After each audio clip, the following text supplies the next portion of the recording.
Welcome to the temporary courtroom of the Court of Appeal, 3rd Appellate District. We are here with retired presiding justice Arthur G. Scotland, who served on the Court of Appeal, 3rd Appellate District for more than 20 years, from 1989 to 2011, and that the last dozen of which he was administrative presiding justice. I'm George Nicholson, Justice of the Court of Appeal, 3rd Appellate District, and I had the pleasure of serving with Presiding Justice Scotland for 20 years on this court.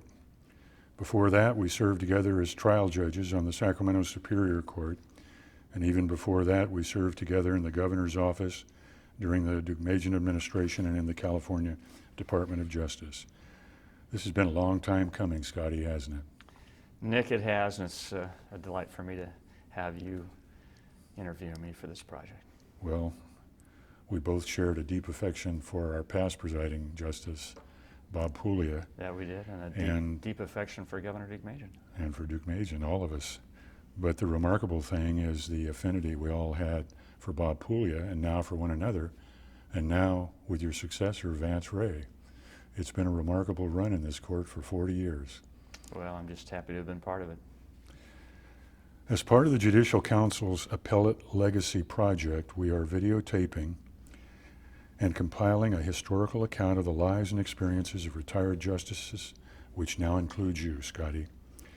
We are seeking the impression of your recollections and insights into your life and times, on and off the bench, how you perceived and pursued your roles in the various important public offices you held for so long, and finally how the courts, especially the 3rd Appellate District, operated and changed during your days on the judiciary. You have been very active and very able throughout your life, Scotty. I think anyone viewing this tape in the future will be thrilled and inspired by what they see. The jury's out on that, Nick. However, before actually getting started, please allow me to set the stage on which your life's immense balance sheet may properly unfold. You have an incredible amount of energy, according to Assistant U.S. Attorney Robin Taylor, who promptly adds, "I don't think you can go to any activity in town and not find Justice Scotland there." 3rd Appellate District, Justice Ronald Roby, our old friend, says, "You just keep going and going like the Energizer Bunny." And finally, our old colleague, 9th Circuit Judge Connie Callahan says, "You're like Moby Dick. You are ubiquitous." She says you're everywhere. And to add my own summary before we launch into this, I've talked to a lot of our friends over the last few weeks, and the common descriptions are a good and warm heart, the hardest working judge in the state capitol, honest as the day is long, fair, and a fierce competitor. These are all fair descriptions, and I've known you long enough to know that. But one of the questions we like to begin with is, have you always been energetic, enthusiastic, and everywhere all at once? In short, have you always been the Energizer Bunny? Oh, I think that would probably be a fair assessment, according to a few of my instructors in school when I left junior high to go to high school. My wife reminds me that she saw my yearbook and a teacher had written into a more restrained future. So yes, I think I've probably been pretty energetic over the years. Well, let's start at the beginning, and we can tease those blanket perceptions through for ourselves as we go. When and where were you born, Scotty? I was born right here in Sacramento on October 19th, 1946. And your father, what did he do? My dad was a life insurance salesman. He was a very hard worker, great provider, was not home a lot because at nights he would have to go out and do business with clients, but he was a great supporter when I was involved in Little League. He never threw the ball around with me, but he became president of the Little League, and he was active in many things that I did, and he was incredibly generous and supportive of my various interests. He was a great dad. your mom, did she have an occupation? My mom, Tilly, I'm going to get emotional when I talk about my mom. I'll try not to, but she, when they first got married, she did work. She worked for the Board of Equalization. She was a secretary, and but when she had my sister in 1944, she decided that she was going to stay home and care for the kids, which was a big job in and of itself because my sister and I were a handful. I can tell you from the early days, and she was an incredibly loving, overprotective, but very supportive mom that would do, just had a heart as big as gold. She was a major influence in my life. I think one of the interesting things of appellate judges, particularly appellate colleagues interviewing one another, sometimes the interviewee will think of something or say something that prods a memory. You said you hoped you wouldn't choke up talking about your mom. I don't know if you can talk about what I'm going to ask you or not without choking up. I think I'll give you a hint where I'm headed. With some of your colleagues, and in general, you're a traveler. And for example, with some of your colleagues, you went to the Galapagos Islands at one point. Yeah. And at another point with some of our colleagues, you went to South America. True. And when your mom was in particularly critical condition and you were about to run the rapids of a river down there, In the Amazon. the Amazon, you came home. Got a call from my wife. My mom had. And where were you? I was actually in Machu Picchu, and we had actually were getting ready to head to the Amazon, and got a call. Fortunately, my wife Sue was able to get a hold of me, and fortunately, I was able to get back. And my mom hung on. She literally willed herself to hang in there until I got there, and I did, and she died about 4 hours later. I had no intention of bringing that up, but it's such a thoughtful and sensitive and frankly descriptive anecdote of your life. The fact that your mom held on, and as I understand the story, you were able to hug her while she was still here. But it wouldn't have happened if you hadn't dropped everything and run home. Well, I mean, you would have done the same, Nick. It was. That event encapsulates a lot of your life because you did that for your mom and dad, and you loved them and they loved you. But you've loved so many people in your life here and acted in a similar way. I'm glad you got through that one, but I'm glad you indirectly brought it up. Well, my mom and my dad, they came from totally different backgrounds. My dad's family is the Norwegian side, and my great-great-great-grandfather, Thor Scotland, had moved to Prairie du Chien, Wisconsin, and down in Iowa. He was the first settler in a little village later called Kalmar, Iowa. And actually in 1950, they celebrated the centennial of his founding that, being the first individual there. He went on, he was a trustee in Luther College in Decorah, Iowa. And my dad's side of the family was very formal, more serious. I remember my grandfather, I was named after my grandfather. He was George Arthur Scotland, and so my parents named me Arthur George Scotland. And I remember going over as a young kid and going over to their home, and it was more of a formal setting, a wonderful, loving setting, but more on the formal side. And my mom's side of the family was just totally different. My mom was Croatian. Her parents were first, they were both born in a little village called Lozicea on the island of Brač, and came here. He first came here in the early 1900s after he married my grandmother, Anna, and his name was Dinko.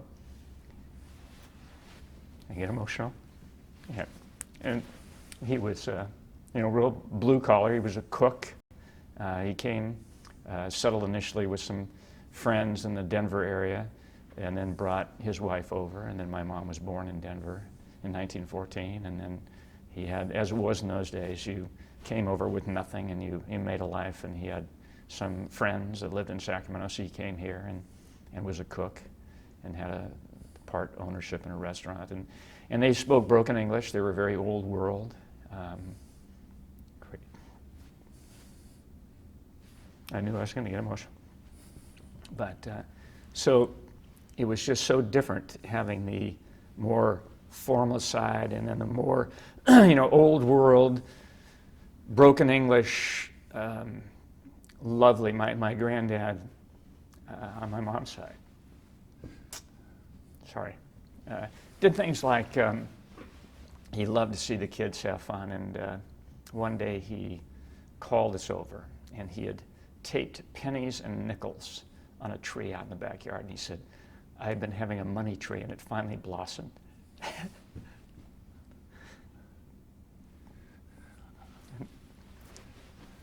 I'm an emotional guy. Yeah. So he had lots of fun watching us believe there was a money tree, and it was fun. Scotty, hearing the last few minutes, anybody that knows you is going to begin to see what has motivated and inspired you, because you're a grandfather and you're the best friend a person could have.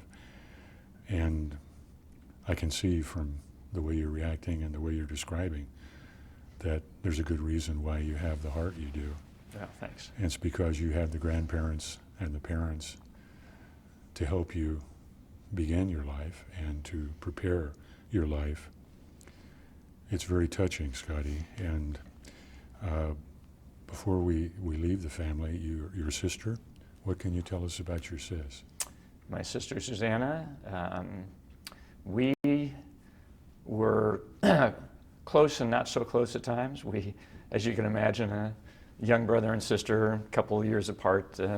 We fought and we did things, but we are very, very close now. She lives in the Marin County area, and we are very, very close and see each other frequently. Did you like school when you started? I liked school. I wasn't always a serious student, but I did like school. I started out here in Sacramento at Riverside Elementary School, and I was an active handful of a kid, and I did pretty well, but come the 5th grade, my mom decided I needed to be restrained a little bit and be straightened out a little bit. So she took me out of Riverside Elementary School and sent me to Holy Spirit Catholic School, where I had Sister Mary Patrick as a teacher for the 5th grade. And she never instilled the fear of God in me, but she instilled the fear of Sister Mary Patrick in me. She was a tough nun, very, very tough, very demanding, but a remarkable teacher. I don't think I really appreciated at the time the difference in my life she was making just by the method of her instruction. And of course, in those days, we had to diagram sentences, and she would just beat it into us on how to communicate well and how to write well, and in math and all of the things. But she was no nonsense. I can remember, you'd get paddled in those days. There was physical punishment. So by the end of the 5th grade, I was so thrilled that I could move on, because the 6th grade teacher was this very sweet, kind other nun. When we came back for the next year, they had transferred Sister Mary Patrick to the 6th grade, so I got 2 years straight of Sister Mary Patrick. And at the time, it just seemed like terrible punishment. We had a class back then that was 55 kids, and no wonder she was so cranky all the time. But at any rate, I learned a lot, and so finally I really wanted to go back to public school for fear that I'd have Sister Mary Patrick for the 7th grade. And so my parents sent me to Cal Junior High, and I found that already I was advanced in English and math, so I was able to take ultimately some advanced courses. And thanks really to her. She was really made a difference in my life. When you left junior high, what prompted the teacher's note in your yearbook? Oh, I was full of energy. I was into pranks and practical jokes, and I was just wired up, I guess that's the way to say it. How were your grades during school up to that point? Oh, they were well, and when I went to high school, I had higher advanced placement in math. I got into an advanced math program, and actually by the time I got to college, you have to take English 1A when you go to University of California, and I did so well in my essay that I got to go into even past English 1 and one in English 2 or something like that. The whole thing? Yeah. Well, that's really impressive. So I did pretty well. I was a serious student in high school, but I sure wasn't a very serious student in college, I must confess. Did you have work during school? I did. I had work ever since I was a little kid. I started out probably when I was 9 or 10. I was mowing lawns. I was trying to make money. I had two interests in life back then, baseball and baseball cards and old cars, because I had a friend that had old cars, so I wanted to save my money up to buy an old car and to buy those baseball cards. So I did lawns, just going around the neighborhood, and then I got a paper route. I had a paper route when I think I was 12, and it was the Sacramento Union, so it was a morning paper route, and I only was able to survive doing that because my mom, she'd wake up 5 o'clock every morning with me. She'd help me fold the papers. She'd help me lift the sack of papers out on my bike because I was this scrawny little kid, and sometimes on a Sunday it was hard to lift those papers up and put them in the bag around your bicycle handles. And I would go out every morning, and the toughest part for me really was the collecting, because in those days you had to actually go at night, and I wanted to be playing and that sort of stuff, but I'd get out there and collect and that sort of thing. So I did that. My dad was very helpful with me for a number of jobs. I worked in a car wash for a while, which really was kind of an interesting learning experience, because I was just trying to make a few bucks, and this was in the old days when they had the old mechanical, not the fancy ones like they have today. And this particular car wash, there were a lot of state prisoners, guys that had been out on parole, that were working there. And so I'd always try to line myself up when I saw a Cadillac or some fancy car, because I knew I'd get a big tip. And one day this big fella comes over, and he was gentle as could be, but he says, young man, you're just doing this for, fun during the summer, and I'm doing this for a living. Why don't you let us take the good cars? And it really made an impression upon me that I was, in a way, I was not being as generous, and I was being a little bit selfish back then. And so that made an impression upon me. I did other things. I worked at the Hotel Rancho as a busboy. I actually worked my way up. I was very proud. I was a busboy. Then they let me do room service, and then I got to do the front desk, and I could wear a coat and tie, and I got to go then sit in the restaurant to have lunch in my coat and tie with the other people in the front office. And the people that I was working with, the busboys and the servers, would come and serve me, and I thought, wow, this is really cool. Had an interesting experience there, Nick. Actually, it was my first experience with the legislature. This one day, I'm this young kid in high school, and this entourage comes in with this huge fellow, and he's got all these people running around him, and yes sir, and da-da-da-da. It turned out it was Jess Unruh. And I asked actually one of the waitresses, who's that? She says, oh, that's Jess Unruh. He's a bigwig at the Capitol. And it was just interesting to see how he treated people. And well, he's unforgettable for three reasons, really, I think. You can correct me if I'm wrong. He's the reason we went from a part-time to a full-time legislature. Mm-hmm. He may have been big to you, but he was happily named Big Daddy Unruh, and he is the one that coined the phrase that is pervasive throughout the nation now.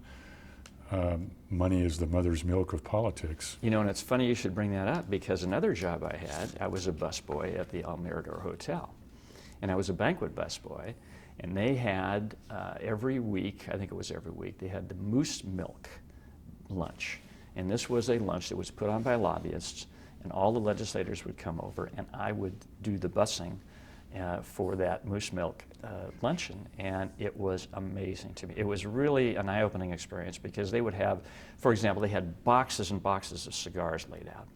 And these legislators would come in and literally take handfuls and stuff them in every pocket. And I was thinking, you should take one, not take the whole box.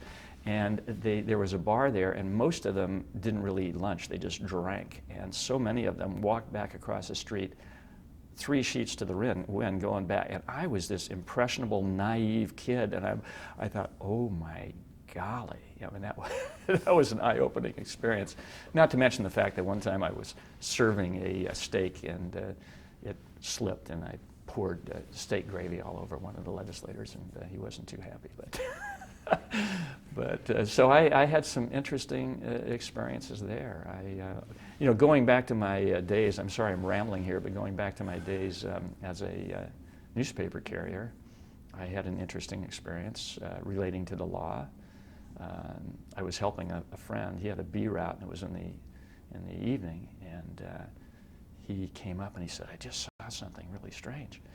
And I said, "What's that?" And he said, "I saw some people running from a house, and they jumped in this car, and they jumped down and got down in the car, and they took off." And so I said, "Well, let's go over there and find out what happened." He said, No, I got to finish my route." And he said, No, let's go find out." So we go over to the house, and we look into this car outside that was right in front of the house, and there's a pool of blood on the front seat of the car. Turns out it was the blood from the deputy chief of the police department. And there was a burglary going on, and he had walked across the street to confront it, and the guy whacked him over the head, and he was able to get to his car, which was an undercover car, and call in. And when my friend had gotten the license plate number, this car had taken off. So when we told him, by the time we got there, actually the police chief was there. It was this big guy. And he said, "What are you doing here?" And we said, "Well, we saw something." I didn't see it, but my friend did. And we gave him the license number. He just beamed, and they ended up catching these guys. And as a consequence, they gave me I got to see the mayor. He came over, Bartley Kavanaugh, in his Rolls Royce and gave me a check. And then they wanted to give us a ride, the other kid and me, on a hook and ladder. But my mother was too scared. She didn't want to, she was so protective. She didn't want that to get out. She didn't want my name to get out because she was fearful that these people would come and get me. So that was a unique experience when I was a kid. I must say. I think you had another unique experience when you got your first car. You didn't go down to the bank and take your savings out and buy it, I don't think. How did you buy it? Well, my first car was a 1930 Cadillac limousine. And I told you I liked old cars, and I had a friend that I helped him work on cars, and he had Cadillac V16s and all. And so I saved up, and I actually wanted to buy a 1920 Hupmobile that he had. But it was $400, and I didn't quite have that amount of money yet. And so he sold it to somebody else. And when I finally had the $425, he helped me buy this Cadillac limousine. I was 14 and a half. I only drove it once. I wasn't even 16 then. But I did other things too to make money. I was when I was in college, I was an autopsy porter for Sutter General Hospital. So I assisted pathologists in setting up the bodies to before the pathologist came in, and I would have to take the bodies out of the refrigerator, put them up on the autopsy table, get out all the formaldehyde and all of the scalpels and that sort of stuff. And then, because I was interested in what they were doing, and they let me help. They'd quiz me. Okay, what's that? I don't know, that's the heart. Yeah, what's that? I don't know. That's the spleen. And then I would have to, one of my jobs, they'd cut open the intestine, and I had to clean it out so they could look for tumors and that sort of stuff. And then when it was all done, the pathologist would lead. I'd put all the stuff back in the body, sew it up, put it back into the refrigerator, and wait for the next call. And that was a very interesting job. When I said you didn't really go to your savings, I thought there was a role in buying that first old Cadillac that your baseball cards played. Did I get that confused? No, I saved money to buy baseball cards, so I had lots of baseball cards. I've got baseball cards. I still have them back to the early 50s, and I later sold some. I gave them to my son, and he sold some, but I didn't use my baseball cards to trade or anything like that for the car. You said you love baseball. You've loved baseball all your life, and you still do. Yeah, and not as much as I did as a kid. I've kind well, of we'll lost get to a it. little bit of interest. We'll get to it later, but I've been involved in baseball all my life, and I've never known anyone that played on two different teams in the same league the way you did. Softball, that's true. In court softball, and as DOJ probably too. But that is a unique, you talk about being energetic. I've always wondered how you played yourself when your two teams played one another, but Well, see, I was the commissioner of that softball league. It was called the Justice League, and it had the DA's office, Public Defender's office, state PD, and so I was able to do the schedule, so I could always schedule my former team, the AG's team, and then the Court of Appeal team on the same night, back-to-back games. So then I would, and then when I played my AG's team, I would play on the Court of Appeal team. So. what did you want to do when you got out of, I believe you went to McClatchy High. I did. And did you enjoy your time there? I did. I was involved in student government and things of that nature, and I enjoyed it a lot. Those were the days when McClatchy High and Sac High were rivals, and on the Turkey Day, they had a Turkey Day game, and 17,000 people would come to watch the For a Turkey high Day school game, for a game. high school game. Because in those days, the other high schools were not built in Sacramento, the ones we have now. So I enjoyed it. What did you want to do when you got out of McClatchy? Well, when I went to college, what I wanted to be was a radiologist. And the only reason I wanted to do that is because my dad knew a lot of doctors and had taken me to this radiologist's office, and he showed me all of the radiologist stuff, including standing behind the old thing where you could see the bones, and I thought, oh, that was really neat. Yeah, I'd love to do that. I knew nothing about it. So I went to college with the idea that I was going to become a doctor and specifically be a radiologist. The reason for that simply was that one experience with that doctor, and I was so naive and immature at the time, that was good enough for me. During the time you were at UC Davis? Yeah, I picked UC Davis because I got accepted to a number of schools, but I picked UC Davis because my high school sweetheart was a year behind me, so I didn't want to go too far away. Of course, that was a silly reason to pick a college because we broke up the next year, but that's why I went to UC Davis. What did you enjoy in particular while you were at the school, academically, if anything? You want the truth, the whole truth, and nothing but the truth, Nick? Please. There were parts of college that were, other than academics, that I really got involved in. I got involved in a fraternity, I got involved in social aspects, clubs, other things, and after my first year, I was so involved doing other things that I got a C in Chemistry 1A, and I realized then that my future as a radiologist was out the window. I don't think I'd ever get in med school with the grades I was getting. And so I learned a lot about life other than from books when I was in college. And when I tried, I did well. I got good grades when I tried, but to be honest with you, I didn't try a lot. And so I graduated from UC Davis with about a C+ average. And I changed my major. I changed it to psychology. And the reason I did that, it was the easiest major. I mean, that was kind of my mindset. It was the 60s. It was 1964 to 1968. And there were things going on in the world and going on in life. And I didn't do my parents justice with the money they spent to put me through Davis. Or the sisters. Or the sisters, that's true. What were you contemplating as graduation approached as the next act? Nick, again, I was so naive, I was so immature, I was so unfocused. I didn't have a clue as to what I wanted to do in life, other than I knew what I didn't want to do. And I didn't want to be an insurance salesman like my dad. So, in fact, one of the jobs I had when I was working, I was a banquet salesman, and it just pained me to have to go around and try to sell things to people. So that's what I knew I didn't want to do. And this is a point where another person made a difference in my life. I heard that the CIA was coming to campus. And again, I was so immature, I thought, wow, wouldn't it be fun to be a spy? So the only way you could get an interview with the CIA was to go talk to a placement advisor. So I went and talked to this placement advisor, and she was this, I'll say, older woman. She was probably in her 50s at the time, but to me she seemed quite old. But she was the kindest, patient, and listening person, and she asked me a lot of questions. First, she told me, let me down easily. She said the CA would not be interested in an undergraduate psychology major. If you had Russian literature or if you were a physics major or something like that, they might be interested. So I'm sorry, you're not going to be able to get an interview with the CA, but what else are you interested in? And so I just started talking. I was totally unprepared. And I remember I used to ride motorcycles. I love motorcycles. So at one point in this interview, I said, wouldn't it be fun to be a CHP motorcycle cop? That would be great. And well, she listened to that. And she listened to all the other things. And then she started sending me job announcements. A lot of them had to do with psychology, social work, probation officer. She remembered that law enforcement thing.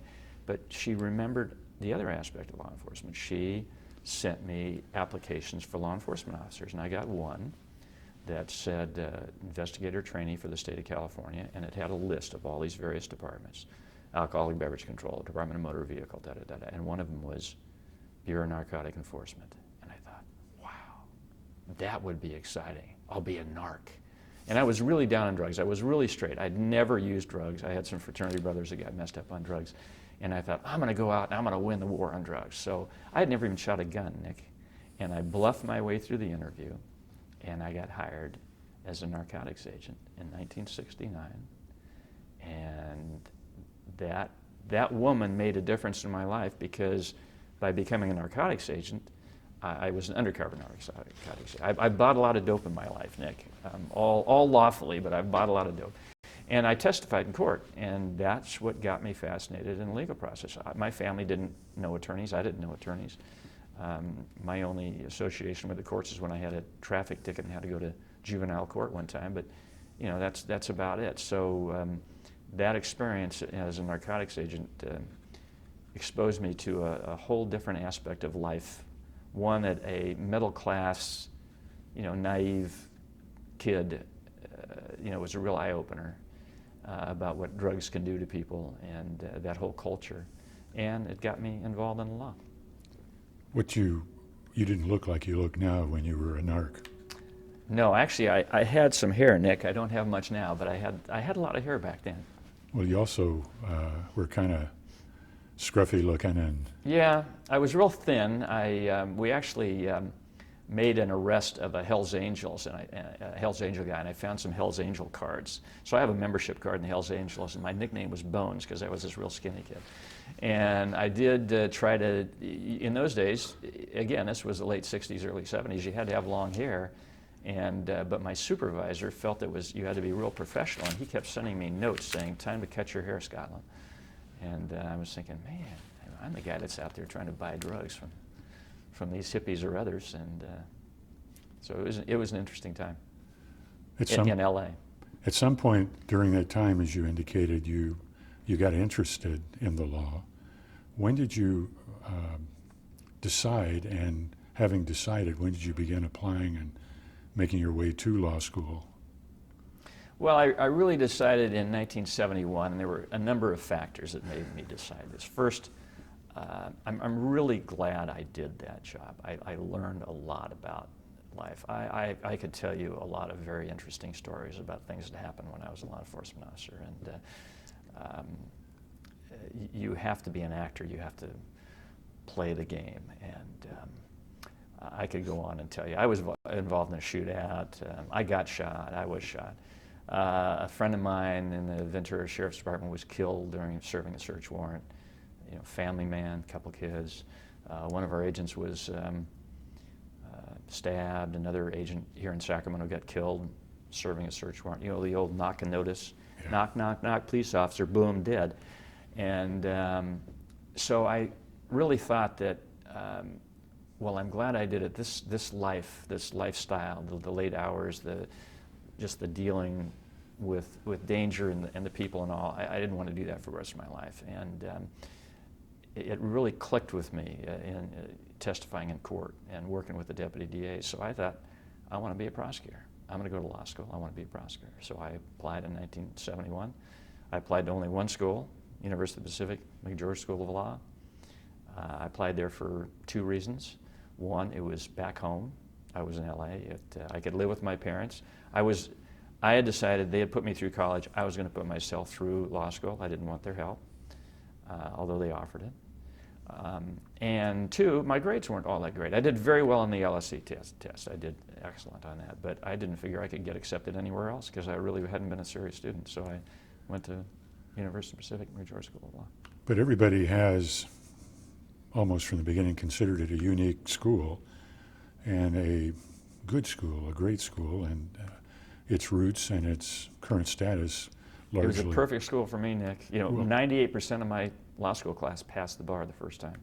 Well, it was a one of the prime education. reasons it was a great school right in your backyard was Dean Shaber. Correct. Did you know him while you were in school at all? I didn't know him, but my dad did. And my dad had done some life insurance estate planning work for McGeorge. And again, my dad was an influence on me, on my life, because he knew people and he set me up with jobs. And I'm sure that one of the reasons I got selected for McGeorge School of Law is my dad's relationship with the dean. I don't view the term operator, organizer, the terms as derogatory. Dean Shaber was an operator. He was an organizer. He was amazing. He never believed there was anything that couldn't be done, and he was someone who didn't, he was, I suspect, a liberal Democrat, but he worked with everyone of whatever party, liberal or conservative, of whatever their jurisprudence, frankly, for the good of the school and more generally for the good of the law. And you've always been that way yourself, to the extent that this wasn't just innate in you. Did you learn any of those things, or were you inspired by any of the things you saw in Dean Shaber, not only during school but later?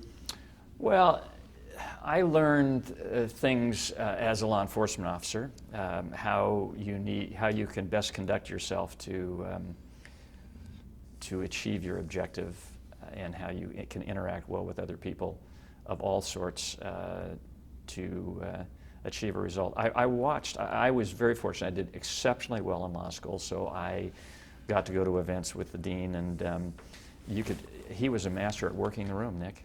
He was just amazing. He knew everybody, and he was generous with his time, with everyone. He made people feel like they were the only person in the room, at the time when he was speaking with them. And you observe these things and you learn from these things. He had amazing qualities. I was fortunate because I did real well, that I was in trial advocacy, and he decided he would be the trial judge for the team that I was on, and these other two that were at the top of the class. And he was just a great, to have the dean of the law school be your trial advocacy judge at the time. It was a special time.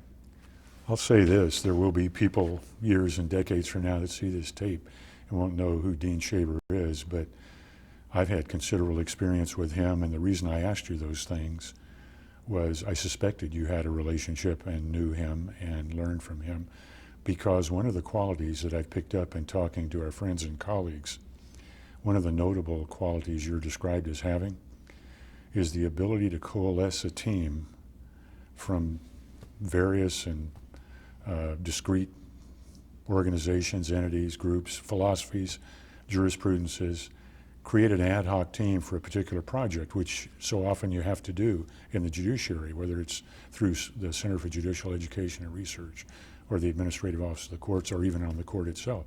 You've been a wizard at that, Scotty, and it sounds like that everything we've described in detail so far, leading up through now, Dean Shaber and McGeorge, whether you've consciously thought about it or not, it sounds like all of these things, fortuitously or otherwise, merge to capitalize on your energy, your enthusiasm. Fortuitously is the word. Well, that's what I'm trying to figure out. It's just one of those, and you've actually, been blessed at each step. I know you're going to get to it, but my experience with Governor Duke Mason was a life-changing experience, and that I learned so much, and we'll get to that later, but I learned so much about decision-making, about team building, and all of that from him and from Steve Merksmer. I've known and worked with George for 40 years too, and you're humble and self-effacing about it, but I'm sure, as he did with everybody that he worked with, I'm sure he learned from you too, although you'll disclaim it. I'm pretty sure of that. I don't know about that. I sure learned a lot from him. Well, one thing, digressing again just for a moment on the governor, One of the things most notable about him and some of his friends and colleagues, it was their diplomacy and discretion, humility, and gentlemanliness, their manners. Absolutely. And you have always been the most cordial and kind and mannerly person in any room you were in. Was it always this way, or did you have to learn it from one of the sisters through the spanking route, or did Dean Shaber or George Duke May? How did this all come about? The diplomatic Scotland. Maturing. It was not always this way, Nick. I was a handful when I was a kid, and I was cocky from time to time, and I was selfish from time to time, and I was really immature back there. And I think it's just part of the maturing process. I mean, even I matured a lot, I think, after I became a deputy DA, and how I initially started practicing and to later in life. It's an evolution. We all go through an evolution. And I think I learned along the way, and I learned what works and what doesn't work. And I've always cared about people. I like people. I care about people. And I enjoy friendships. And you say I'm ubiquitous. I go to all the county bar events. I do that for two reasons. One, I think it's a responsibility of a judge to be active in the community, and the attorneys appreciate it. But I really like the people. I really like going to these events. I enjoy friendships and that sort of thing. And those are all things I think that just evolve in life as you go through life and become a bit more mature and hopefully a little bit wiser along the way. You know, regardless of what happened when you were in the governor's office, in the 25 years you've been on the bench, there are two things, given what you just said, that no one, friendly or unfriendly, there are two words that would not be used to describe you by anybody, and that is selfish or political. It is obviously from the heart. It is obviously for the good of the court, the family, the bar. And I hadn't heard all these details before, but it's all beginning to gel. But it isn't just learning. It hasn't just been your teachers and your mother and father.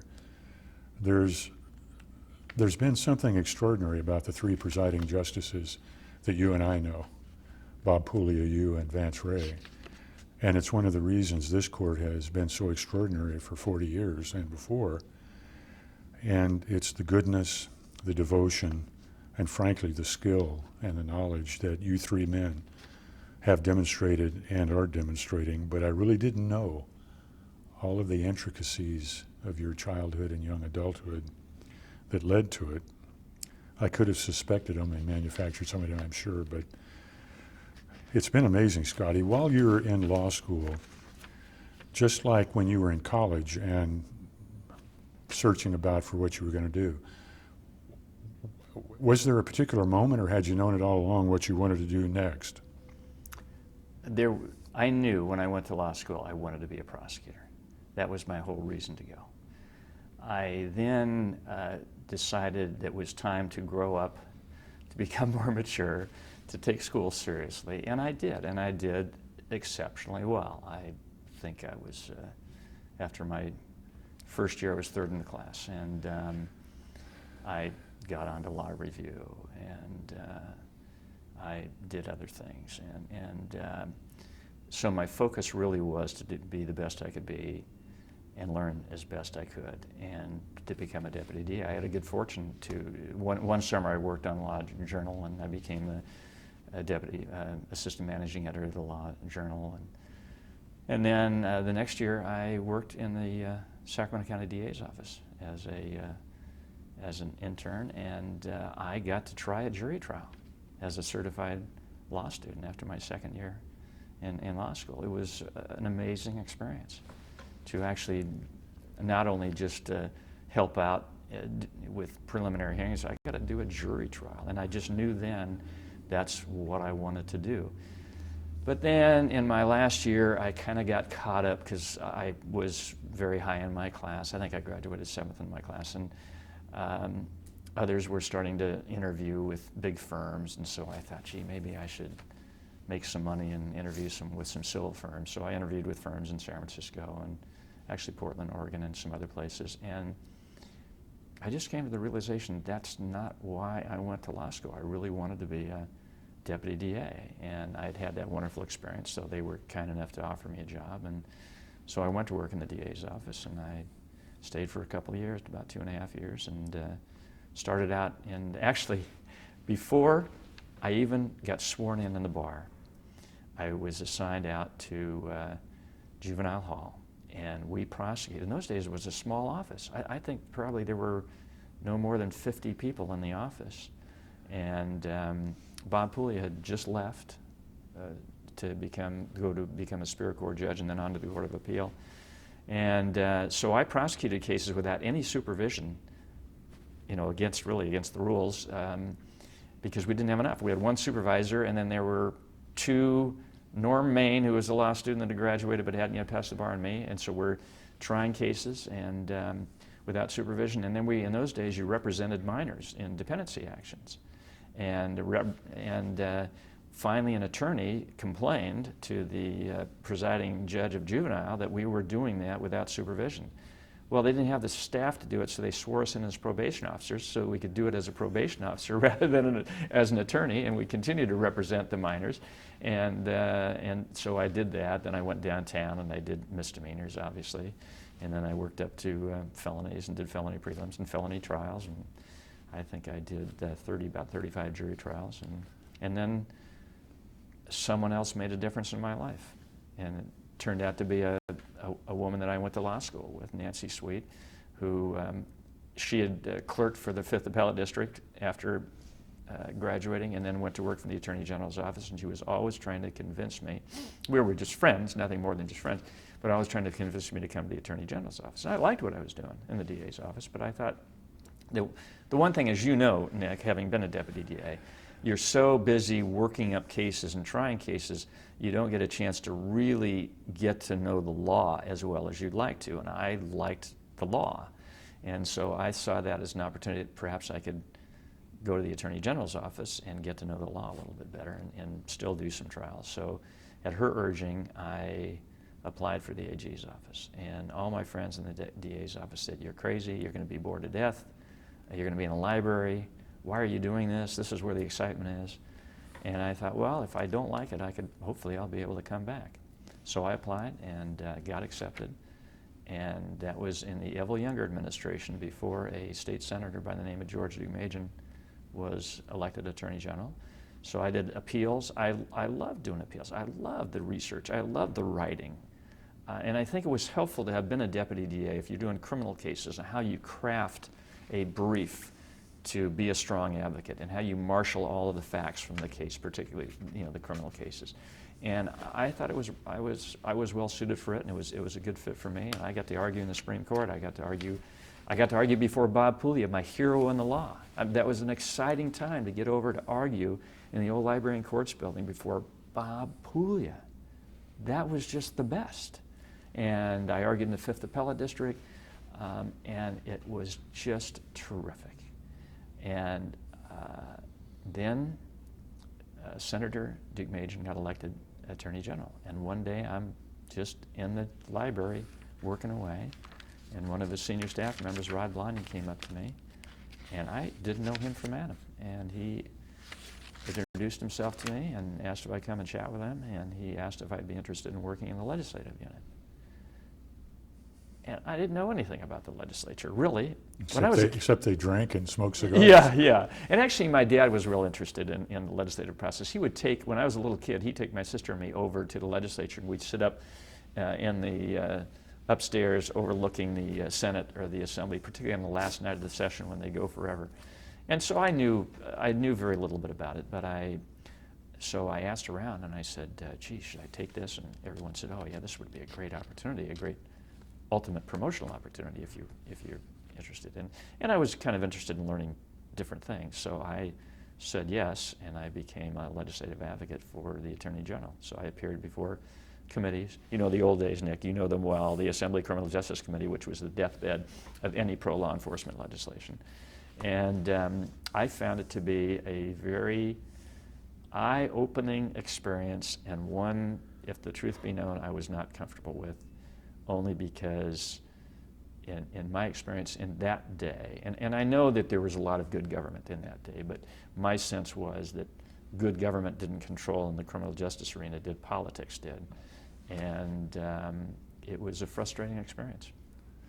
Well, I think one of the things you found, and I'm saying this from my own experience, so I'm not trying to speak for you, but I want to tease it through.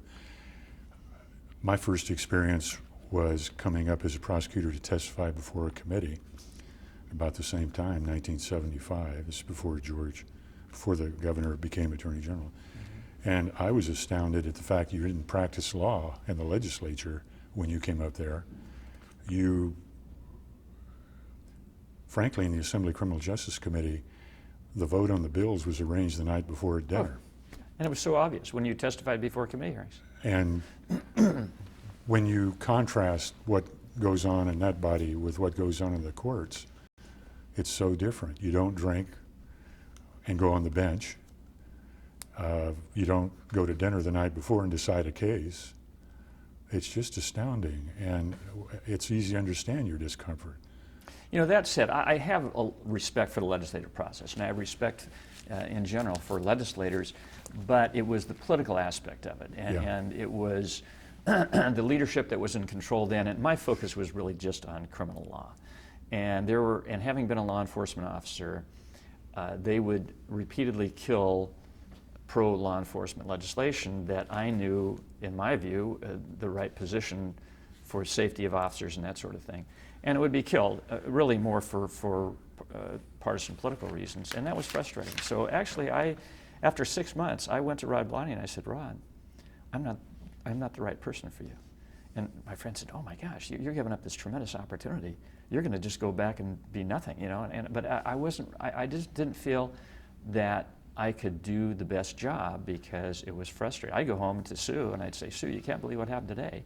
And she said, I'm sorry, I didn't have anything to do with it. I'm exaggerating, but I felt that I wasn't going to be an effective advocate. One experience is I was in a committee hearing, Senate Judiciary, and the chair of the committee made a misstatement of law. And so you were talking about law, and so I corrected him, and he blew up. And I later learned that you never correct a legislator. Right or wrong, you just don't correct a legislator if you're a lobbyist, certainly not in public. And I had to go around and talk to all the other members of the committee to apologize. And I'll never forget Alan Cerroti just said, oh, kid, don't worry about it. You know, that's just so-and-so. But it was just a experience that I probably wasn't as well prepared for as I should have been, and I wasn't as well suited for. So I went and I said, I'm sorry, I'm just not right for this job. And I thought, well, that's the rest for my upward mobility in the Attorney General's office. But I don't know, I must have been doing something okay, because Steve Merksimer, who was a special assistant, came to me and asked me to do special projects for him, which I did. And as a consequence, I got to know the Attorney General, and I worked directly with the Attorney General on several projects. Became a huge fan of George Deukmejian, Attorney General Deukmejian. I liked the way he ran the office, liked the way he utilized the staff. I liked his philosophical positions on legislation. I was really impressed by the organization and the individuals in that organization. It was a really well-run office, and he cared about people, and he was one of the nicest people to work for, one of the smartest people to work for. And so I became a big fan. When he ran for governor, I volunteered on the campaign and did correspondence and things of that nature. And then I had the good fortune to be asked by Steve Merksimer to work on the campaign as a paid person in the policy office. So I left in the summer of '82, and I was in the policy office, meeting with constituent groups, dealing with them on policy issues, helping to draft policy papers, and things of that nature. And then lo and behold, our candidate won. And it was probably one of the most exciting nights of my life was that night in 1982 when he was running against Mayor Bradley. And I was talking to Steve the day before, and because Bradley was ahead, but Duke kept getting closer. And the day before Steve guaranteed me that we were going to eke out a win by less than a percentage point based on all the latest internal polling. And I went down there, and I was just so upbeat. We all went down to the Century Hotel down there where the Attorney General had a suite, and got down there and saw Mike Franchetti. You remember Mike? He later became Director of Finance. And I said, "How are things going?" And he said, "Well, the early polls don't look good." And so Sue was still getting dressed, and I went down they had a room there for all of the staff, and 8 o'clock, Mervyn Fields comes on and predicts Bradley winning big by 8 points or something like that. And I was just devastated. I went back up like a hurt little puppy and said, "Sue, it looks like we're going to lose." And she said, "Well, make the best out of the evening." So went back, and then things just started changing. And suddenly ABC comes on and projects Duke Majan as the winner. And then, and you remember that night. It was like he was up 6,000 votes, and then he was up 2,000 votes, then he was up 10,000 votes. And finally, I was exhausted at about 3 in the morning, and I think he was ahead by a very slim margin. And when we woke up the next morning at about 6 o'clock, after about 3 hours of sleep, he had won by 60,000 votes. Let me wrap up this part of our discussion by going over something that just happened before the end of the election. The Attorney General had campaign consultant who misspoke. There's no point going into the details, but it was a hugely important and inappropriate statement. The Attorney General heard about it and immediately changed his staff. Disposed, fired that person, put together a new staff, and when I say this was a notable event, it was just days, really.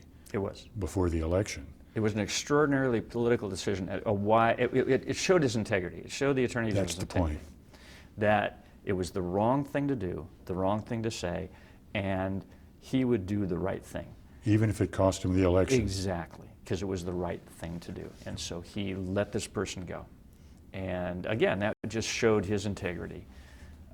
And it turned out okay. I want to personalize this again. I can't help it. This is what I've both enjoyed and been inspired most by in dealing with George, the governor, and with Bob Pooley and with you and with Vance Ray, to name those, but Rod Blonian as well, Mike Franchetti, who had been chief deputy before he became director of finance, Steve Merksmer, he was special assistant before he became chief of staff, I think it was, and others that had been deputy attorneys general and went to work for the governor after his election. But there was one lesson, one exemplary stand that he demanded, and he demanded it quietly and thoughtfully when he was a legislator, attorney general, and governor, and that is do the right thing. And it was both spoken and unspoken, and you have laid it out clearly how in the transformational life that you led from a child through all of the various stages to the point you went to work for the governor, how important doing the right thing was for him and for you. It really came together in the governor's office. Not only the governor, but Steve Merksmer, just how you approach decision making. The governor was the most thorough individual and the most objective and a person of integrity. So my position was cabinet secretary to governor, which is the liaison between the chief of staff and the governor and the heads of all the state agencies and departments on administrative policy. If it had to do with legislative policy, that was Rod Blonian. And so we developed a process to get information. If an agency wanted to go forward with a new policy initiative, it had to seek approval to ensure that it was consistent with the governor's policies and priorities. If the governor wanted to go forward with a initiative, it would go through the chief of staff and me to the departments to ensure that it was implemented consistent with the policies and priorities. But before the governor made these decisions, he had just a wonderful process of gathering information. And they used to call them Scottygrams. My nickname was Scotty, but the agencies would have to send over, and we developed a format about what the proposal was, the details of the proposal, the fiscal consequences, the pros, the cons, the views of proponents, the views of opponents. It was a very, I'm giving it short shrift only because of time, but it was a very thorough document that would then go and be with vetting and then go through the chief of staff and to the governor.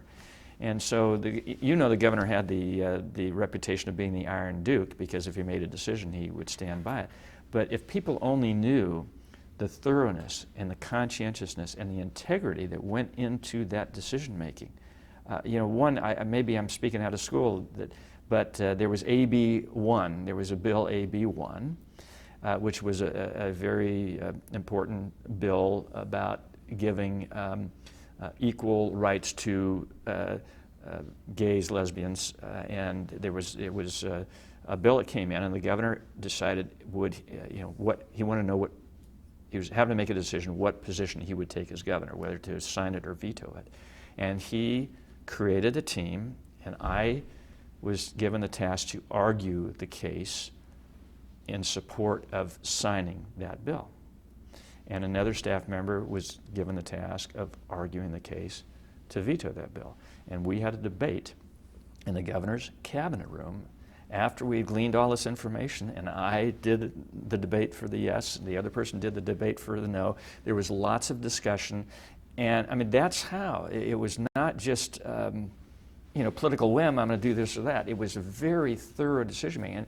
And that was really an eye-opening experience to me, because my earlier experience with the legislative process was it was just a lot of political and, vote, I guess you can't switch votes legally, but you know how that goes. And it was... Right. We are ready. So we had to cut to a new tape. So I just wanted to make sure that it really was a transformative time in my life, really, to see such a decision-making process with such integrity, such thoroughness. And I think it was part of the growing, it was part of the maturing, it was part of, I think, it really transformed my views on how to go about bringing together individuals and making good, informed, wise decisions. So. The problem with what you've described so far is it's taken you decades of learning and accreting knowledge and humility, unselfishness. You had many great teachers, and the unfortunate thing is today, this is a personal view, there's not a lot of George Duke Majans around as moral exemplars anywhere, in politics or out. He was special, still is. Having said that, let me ask you just a couple of things.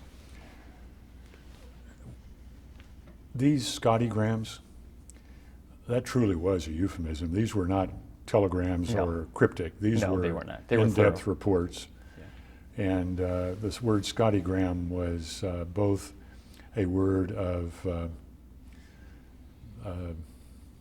good and bad. There are those that didn't like them so much, I'm sure, and those that did, but the one that considered them indispensable was the one that counted. That's right. You are a fun-loving person. You've always played and had fun. You're known to this day for some practical joking and good humor, and you'll wear any costume, you'll dance any tune, and you'll even impersonate Elvis at a Christmas party. But just go back to your cabinet secretary days. What was a fun moment? What was a fun event that was just silly and colorful and fun that you shared with the governor, if you can repeat it? Well, I don't know if you're talking about any particular one, but there were a number of fun events, actually, because we had a group of individuals. We were all pretty young, and when I think back of that, all in our early 30s, and honestly, Nick, when I'd walk over into the governor's office every day, just when I was walking up to the Capitol, it was just, my gosh, I mean, I'm part of the governor's office process. I would almost pinch myself. But we had people that worked very hard, but we developed these wonderful friendships, and we had fun with each other. And there were a lot of practical jokes that went on in there. There are a couple of them that are legendary for those on the inside, but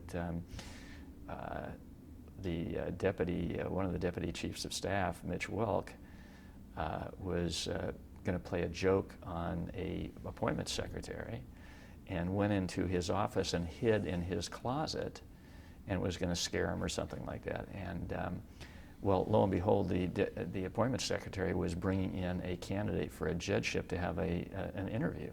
And so he starts interviewing him, and the interview's going on and on and on. So Mitch is in the closet going, I got to get back to work.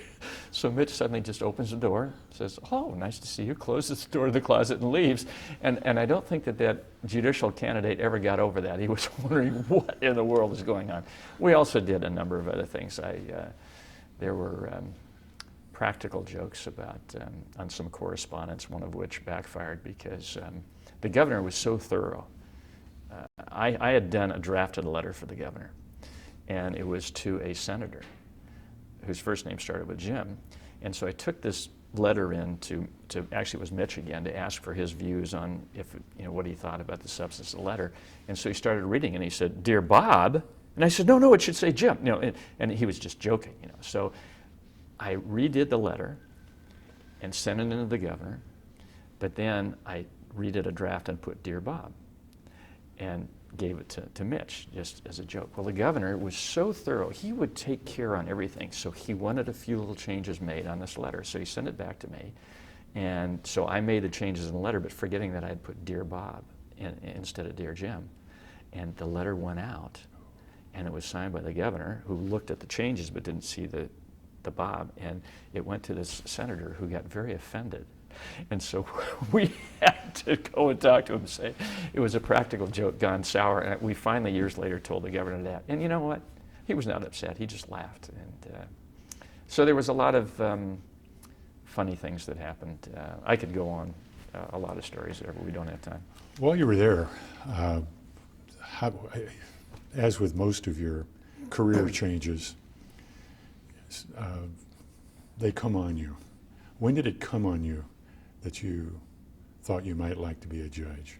Was it then, or had it been a DOJ, or when along the line? I don't know when it actually came upon me. Obviously, when you go to the governor's office, then the realization is that if you really wanted to do it, you'd have a pretty good chance. After all, you're an attorney that knows the governor, and you work with the governor, and if you liked your work, then in all likelihood you'd get the nod. I didn't volunteer in the campaign for that purpose, and I didn't go to the governor's office for that purpose. But at the end, as is often the case, at the end of the first term, or whatever term you're in, it's good to have fresh perspectives, and so you move on. And so the logical thing for me, having been an appellate lawyer and having loved being a trial lawyer, the logical thing for me would be to be appointed a judge. So I made it known to the chief of staff, and the governor was kind enough to appoint me to the Sacramento County Superior Court. Let's stop at that point. I'd like to digress for a footnote and the heart of your life, 2 different points. A footnote, if we could go back briefly, at some point while you were in the DA's office, you get a wild hair. In some cases it's kind of a practical joke, in others it's a little more profound. I think you took a trip while you were at the DA's office that most people have never thought of taking. Why don't you describe that briefly? Well, I did the bicentennial trip in 1976. My best friend from high school and I, we both liked motorcycles, and I had in 1975, I've had a lot of motorcycles, but I bought a Honda 1000 Goldwing, and I got a sidecar, put the sidecar on it, and he had a Kawasaki 900, and we set out on a 5-week journey around the United States, 12,000 miles. And how many? 12,000 miles, round trip, all the way around. And through all kinds of weather? Through all kinds of weather, through the South, camping out. In a couple towns, we stayed in fraternity houses that were my college fraternity, and just had great experiences, survived the South. Actually, I found that the people of the South, even though I'm kind of a longer haired, I had a beard at the time, guy with a leather jacket riding a motorcycle, we were treated wonderfully. In Oklahoma, lovely people, lovely experiences. And we were in Philadelphia for the 4th of July, and been through Washington, D.C., and it was it was one of those experiences, before I was married to Sue, I was able to do that and get away from the office because I built up a lot of vacation time, and it's one of those things that you'd hope everybody would have a chance to do if they could. Just wrap that part up, that footnote, with what, if anything, during that trip did you learn or experience that you think contributed to your value or your contribution as a judge later? Well, there were several things. One, it was the kindness of others to us, really, that here you're going along. We were in Oklahoma, and we stopped at this little gas station, and this guy saw our license plates from California, asked where we were from, and we said Sacramento, and he had been in the military and used to be at a military base nearby, and he was asking which way we came through Oklahoma, and we told him. He said, "Oh, you missed the prettiest part." He says, "I've got a cabin up on a lake, and these beautiful lakes. Here, let me give you the keys. You just go up there and enjoy." I'm thinking, you don't know us from Adam.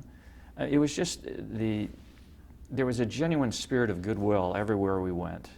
And then to go through all of the Civil War sites and to go to Washington, D.C., and having had an interest in government. I mean, this was before my days as in the Attorney General's office, but and just making it with a good friend. And we went actually through Calamar, Iowa, where my great-great-grandfather settled, and we went to the Luther College, and they gave me a picture of him because he was a trustee there in a big fur coat, this bearskin coat and rugged-looking guy. It was just the experiences, and to experience the different cultures, it was just another form of education, really. When and how did you meet Sue? Sue was the, quote, girl next door. When I graduated from law school, I was living in a flat in Alkali Flat area of Sacramento, and a friend of mine had rented a flat in McKinley Park, and he was going to go practice law down south, and he said, "Hey, I've got this flat.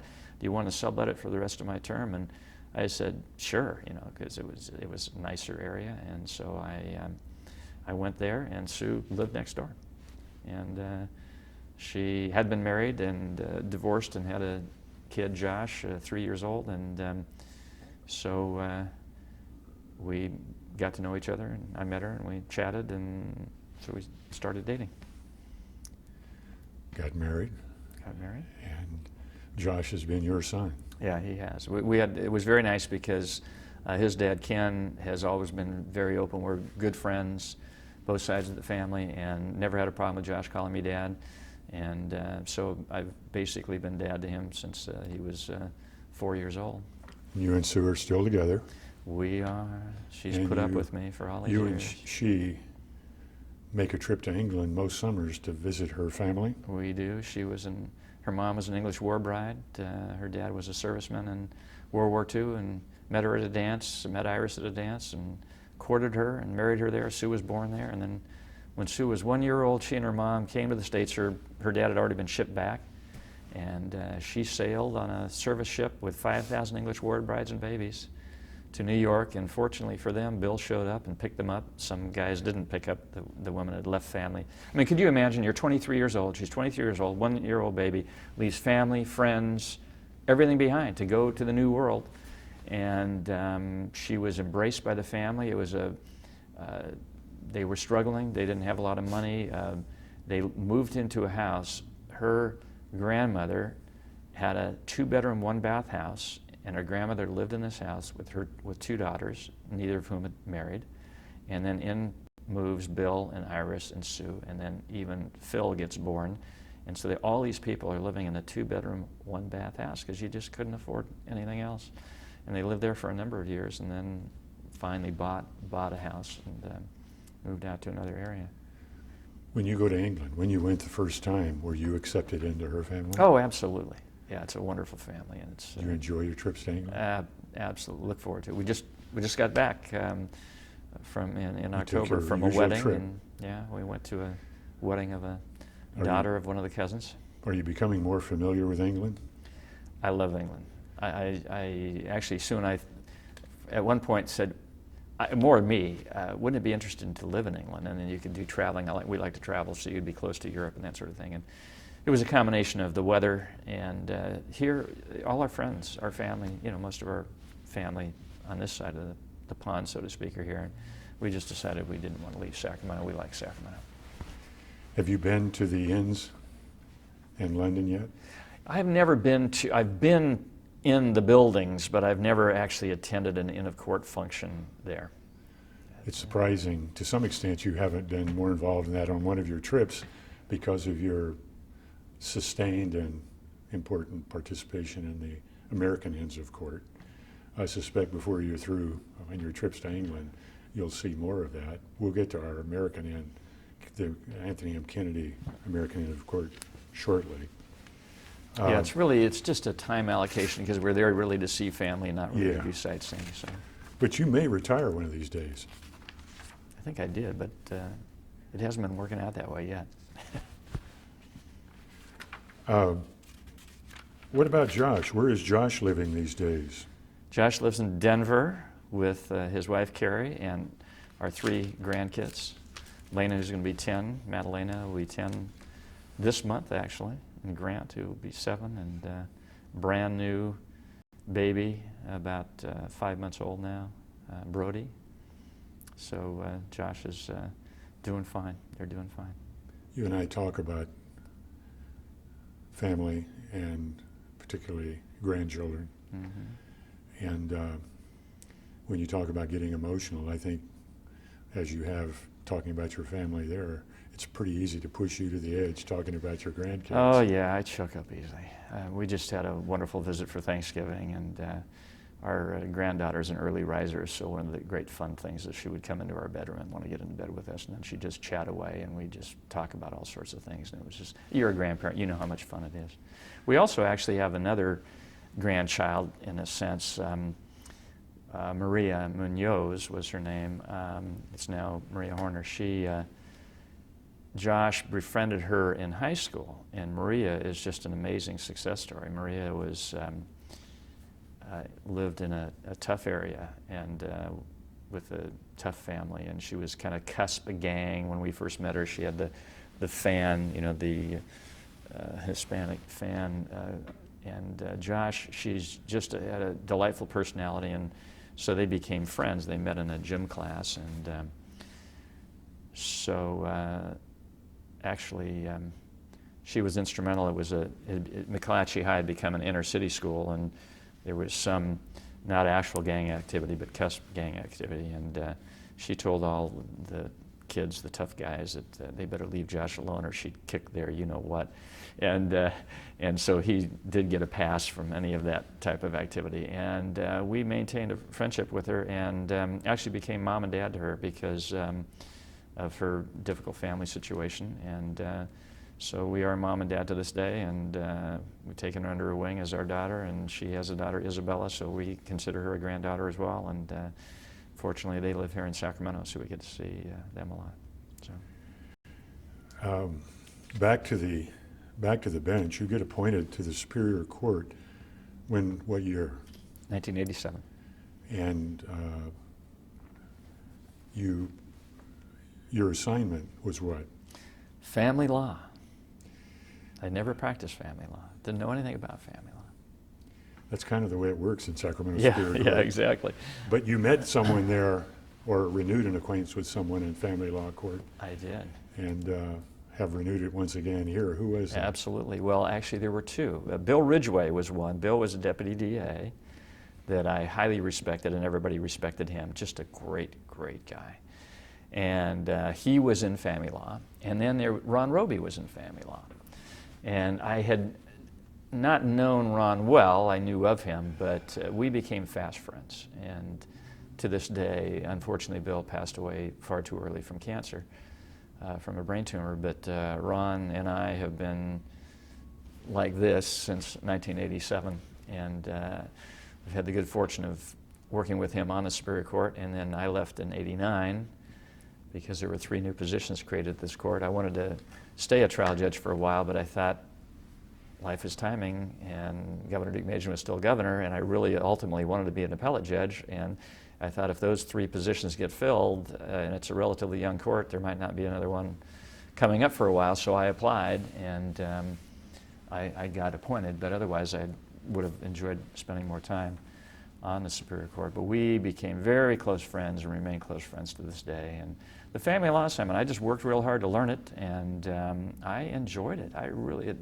You have so much discretion as a judge in family law, and particularly working with those other 2 folks, and I have great respect for the family law bar. It's a tough practice, and you have to know a lot about taxes and other things. And so, routinely you're dealing with dividing up community assets that could be in the millions of dollars. And so I enjoyed that assignment, but then the PJ wanted me to go to criminal, which was my background after about a year. And so I did a criminal assignment, and I had a lot of really great cases, a lot of When you big say murder assignment, cases. you mean trials? Trials, criminal trials. There is a relatively new practice in the former municipal Superior Courts. It's mentor judges. Family law may have been different, but did you have a mentor judge when you first were assigned to Superior Court? I did. I had a mentor judge. And who was it? Alan Fields. Interesting fellow. A judge who left and went somewhere exotic, I think. Yeah, he went to the Marshall Islands to be Chief Justice of the Marshall Islands. But in those days, it was really pretty much you're on your own. The mentor judge in those days, I don't think is like the mentor judge now. I mean, he would not contact me very often. That's not to say that was the wrong thing, but and I didn't contact him because I got assigned to family law, and my 2 mentor judges really were Bill Ridgway and Ron Roby. Yeah. Yeah. You got appointed, or nominated, I should say, to the Court of Appeal, and you went through the so-called Jenny Commission, and then ultimately the Commission on Judicial Appointments, and ultimately, obviously, once you became PJ, you served on the Commission on Judicial Appointments. Yeah. But in that first instance, when you went before it, were there any parts of that hearing or experience that you particularly recall, favorably or unfavorably? Oh, I can recall it all. First is the fact that Malcolm Lucas was the Chief Justice. Bob Puglia, my hero, the person I was looking forward to working with, was on that, and then John Vandekamp was on that committee. And I had the good fortune of having some wonderful people testify on my behalf, one of whom was lamenting the fact that I was such a great trial judge that they would miss me at the Court of Appeal, and the Chief Justice joked, he says, well, maybe we ought to not confirm him so he can continue to serve you well in the trial court or something like that. And but it was, I had been found well qualified, and so by the Jenny Commission, so there really wasn't any type of a problem, and it was pretty smooth sailing, but it was just, I'm not one who's into pomp and circumstance, and it makes me feel a little awkward. In fact, it makes me feel awkward with all of the superlatives that you're saying here. And so to sit there and to hear such nice things being said about you by the people that are testifying, and to later read the Attorney General's report, it was a pretty nice feeling. Was you finally able to attend? Well, and it was, and that was the exciting thing.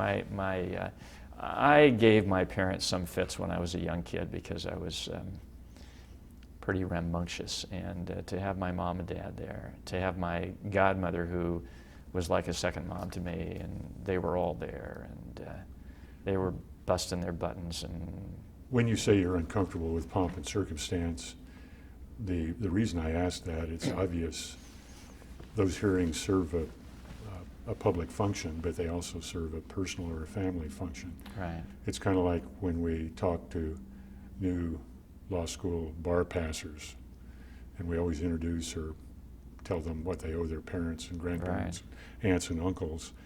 And those commission hearings are a chance for your families to enjoy what has happened to their child, Yeah.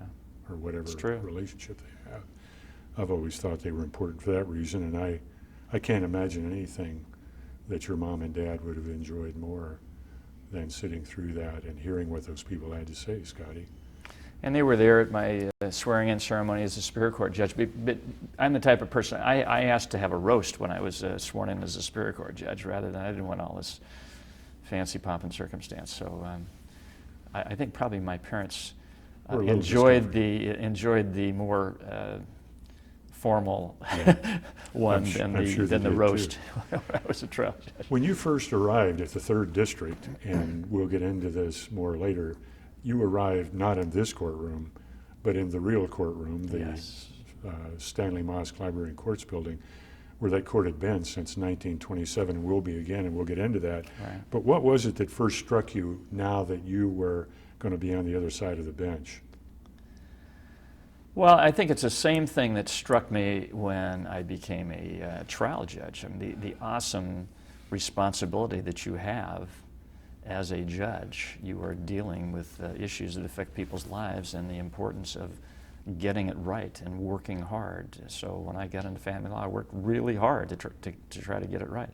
And coming here, what strikes you is now you're not only just one judge in control of your courtroom, you are dealing with other judges to try to reach a collective result. And the thing that was so helpful to me and so meaningful to me is to have Bob Puglia as the presiding judge. When I got appointed to the Superior Court, that's the person I asked. I came over to have him swear me in, and he graciously agreed to do that. In fact, Dave Hall was the staff attorney back then, and he's the one that took the picture that you've seen of Bob, young Bob, swearing me in.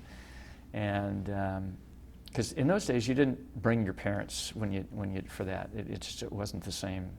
Yeah. I just hustled over, got sworn in, and went over to work. But to come in and work with a distinguished group, and also there were characters back then. I have to tell you, it was different. We had some people like Hugh Evans and others that were characters, Francis Newell Carr, that brought life experiences. But Bob Puglia was the glue. Bob Puglia was the one that had created an incredible work environment, not only on how cases were processed and assigned and how the court worked together and worked on, but also he created the most collegial working environment other than the governor's office that I've ever worked in. And he set the tone, and he had a wonderful sense of humor and a gleam in his eye. To one of the high points was when we would circulate memoranda, case memoranda, his margin notes. He would write some of the funniest things, and it was just a wonderful experience. Well, from time to time, he would see some of us deviate from what he considered the norm, and he would pin a rule to live by. Oh, the rules to live by, definitely. And, Yeah. I think it was you, when he retired, you compiled all of his rules and had them bound, and he autographed it, Right. and you've left it for the court. Right. Those rules pleaded instead of pled. Right. He was a stickler, but the interesting thing as a spectator of both you and Bob, your experience with the sisters and the English language and the care with which they literally forced you to devote to English. Puglia had that same background. Far better than I. There were some times I would read his opinions, and I'd have to honestly say I didn't know the word, and so I'd have to go to the dictionary. But he could use the English language in the most impressive way, and his writing, you knew it was Bob Puglia. It was Bob that was writing this, and it was extraordinary. There's lasting, and the rules to live by. They were done, if you read the rules to live by, and they're in our library, they are making a point about the correct use of grammar, but they are done in the funniest way. They're humorous, but they're making a point. And so Bob could always make a point, but do it in the most humorous way. For example, I talked about characters.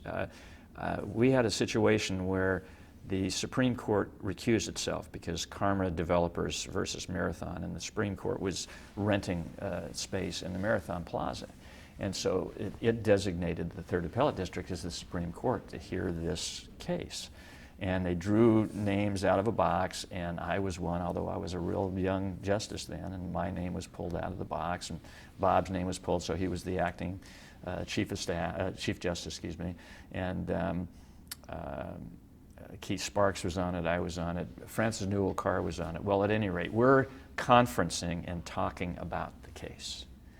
And Frances was an extraordinary individual that had overcome, her life story is a fascinating story. I hope she was recorded. Maybe she died too soon for that, unfortunately. But we're in this conference, and Bob says something, and she just goes off. And she says, Bob, you are so conservative. All you care about are corporations and debt. And she's just, and I'm a brand new justice. I'm sitting there going, oh my gosh. And she was just lit up. And Bob got this smile, and he said, Frances, flattery will get you everywhere. And she laughed, we all laughed, and then we just went on. We ended up having a unanimous opinion, but that's the way he could diffuse things. There were, I talked about characters. There's some courthouse lore about the Law Day Journal and Bob diffusing an interesting situation that occurred there.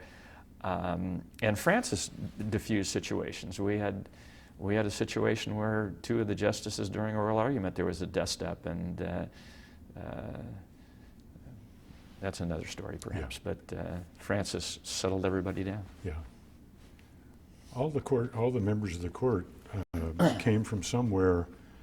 At that point when you came on the court, Bob Pooley was appointed by Reagan. Correct. Cole Blease was appointed by Jerry Brown. As was Keith Sparks, as I recall, and perhaps Rick Sims. Mm-hmm. There were Duke Majan appointees and ultimately Pete Wilson appointees, but the point is they were all serving together. Yeah, five different governors. At times there were five different governors. All at the same time, and I think it's fair to say, I'd like your impression, but members of this court have always gotten along. Absolutely, and not only were they appointed by five different governors, but you had justices of different philosophical, political views. Yeah. But partisan political things never got into the decision-making process. We all cared about the law and applied the law and got along exceptionally well. But again, Bob was the glue. And Bob was the brilliant intellect. Bob was the guy you could go to, and I'll never forget it. We had a case where in a letter after we had issued an opinion, this pro per litigant really was contemptuous, and I think it was in a petition for rehearing. And I went to Bob to see, what's his advice on how we should deal with this. Should we just let it go and let him have said these very contemptuous things like we're dishonest and da-da-da-da-da? And he said, I think you ought to address it. And actually, there's a case right on point. He says, it's a case, I remembered about 20 years ago, I had this case in the Superior Court. And he had not thought about it for 20 years. And he said, and it's people versus so-and-so. He says, and I think it's 158 cal or something like that. And he walks over and he pulls this volume off the shelf, blows off the dust, and looks in the index. He couldn't remember the page number. Usually he could remember the page number. Lo and behold, there was the case, and it was right on point. I mean, that was the type of mind he had. Everything that went in stayed in. And so he was a great resource, as well as being the glue that held the court together. Was that an extraordinary experience, or did he from time to time do that? Oh, he did that all the time. In writs. You were there. You know that. He'd be saying, oh, that's people versus Lent, 15 cal, third, da, da, da, da. And yeah. And then he'd grin, we'd say, oh, Bob, you're just showing off, and he'd get a big grin, but he knew it all. I regret one thing for our interview, Scotty. It's impossible to capture the full flavor and scope of the 20 years plus we've all shared here, and in particular that overlap with Puglia, who was our court's PJ for a quarter century. But I think you're capturing a lot of it. There are 6 appellate districts in the state. there were 3 originally. We were one of the 3 originals. There are now 6. Some of them are divided into divisions, and we and other districts are not. What does it mean to be divided into divisions structurally, and what does it mean in terms of the way the judges work together? Well, I'm so glad that we are the largest single division court of appeal in the state. For a time, there were divisions that had only 3 justices in those divisions. So you're just dealing, every decision is made with just the same 2 other justices. And there might be some value to that. You certainly get to know each other. But to me, to have 11 justices, it started out when I was here 10 initially, but then 11, we are constantly sitting on different panels. And so you're constantly getting insights and the views of a greater variety of individuals. I think it's healthier to be a single division court of appeal than to have multiple divisions. I'm just so happy that in my life, some of my life has just been very fortuitous, and it's part of that fortuity is coming to the 3rd Appellate District to be with Bob, my hero, but also to be on a single division court of appeal. Well, when you're on a court that has no divisions, demarcations, and you work with all of the 11 on a rotating basis every Right. single year, it breeds a professionalism and a trust and a friendship that cuts across the entire court. Exactly. And I'm just wondering, once you got here, you didn't know everybody on this court well when you first got here. Right. I knew Fred Marler pretty well. I tried a case before him when he was a trial judge. And I knew Bob. I knew the others having appeared before them, but I really didn't know them personally. But did you get to know them once you got here? Absolutely. It's a family. The 3rd Appellate District is a family.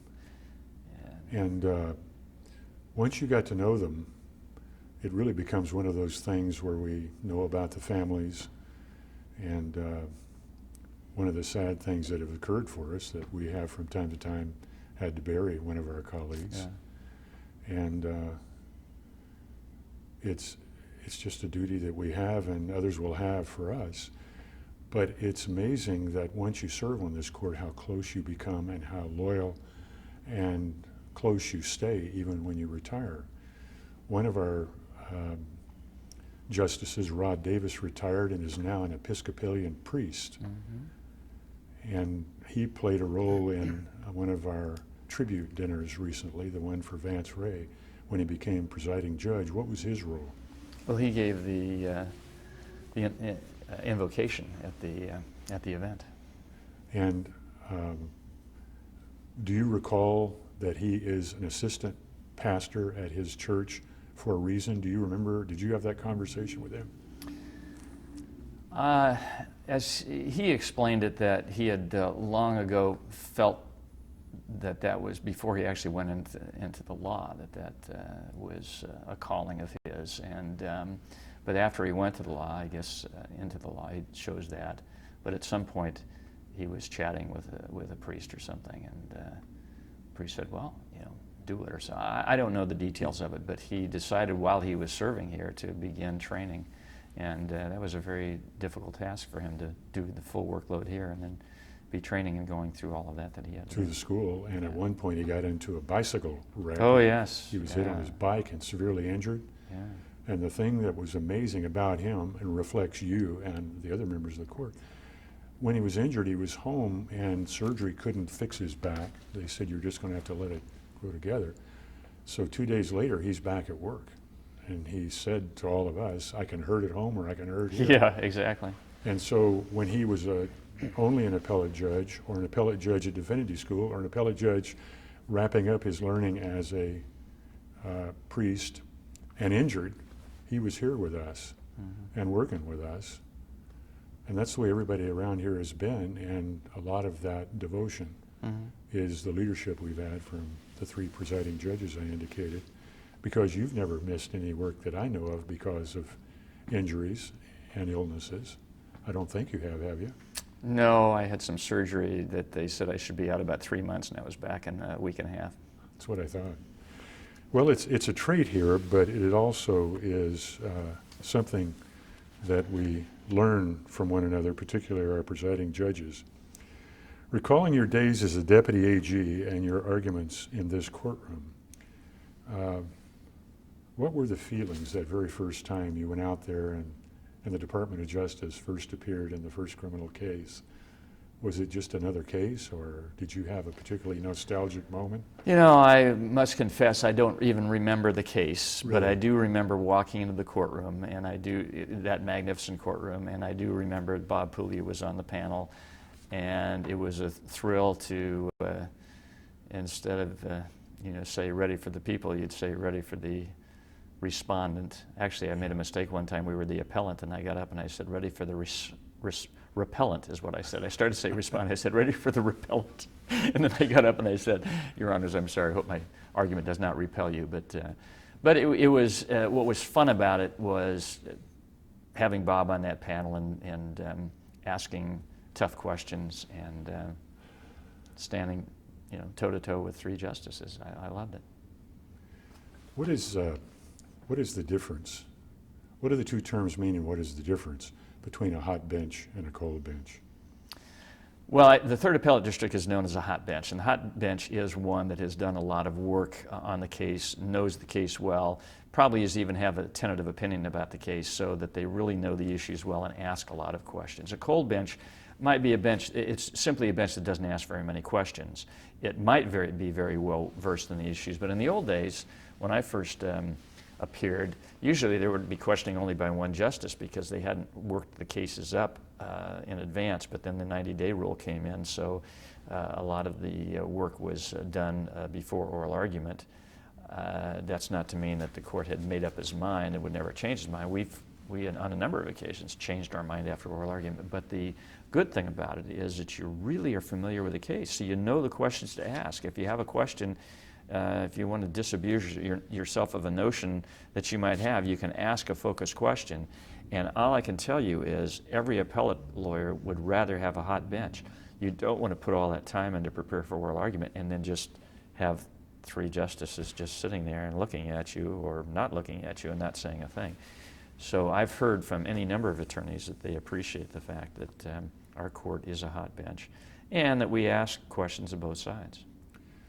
In terms of preparing for oral argument as a court and preparing an opinion and all of that, there is the collaboration you spoke of between three judges.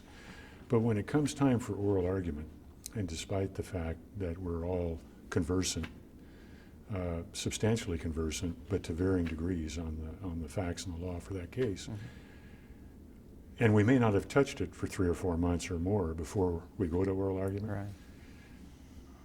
I think it's interesting that our court is not only conversant generally, but is conversant that day, the day of argument. And detail-oriented, too. Yeah. I don't think, I'll say for myself, I've never seen anyone more prepared than you for oral argument on the bench, but I'm curious not to compliment you for it, but to ask you how it is that you prepare yourself for a case at oral argument, civil or criminal, not having seen it for months until it gets to be oral argument week.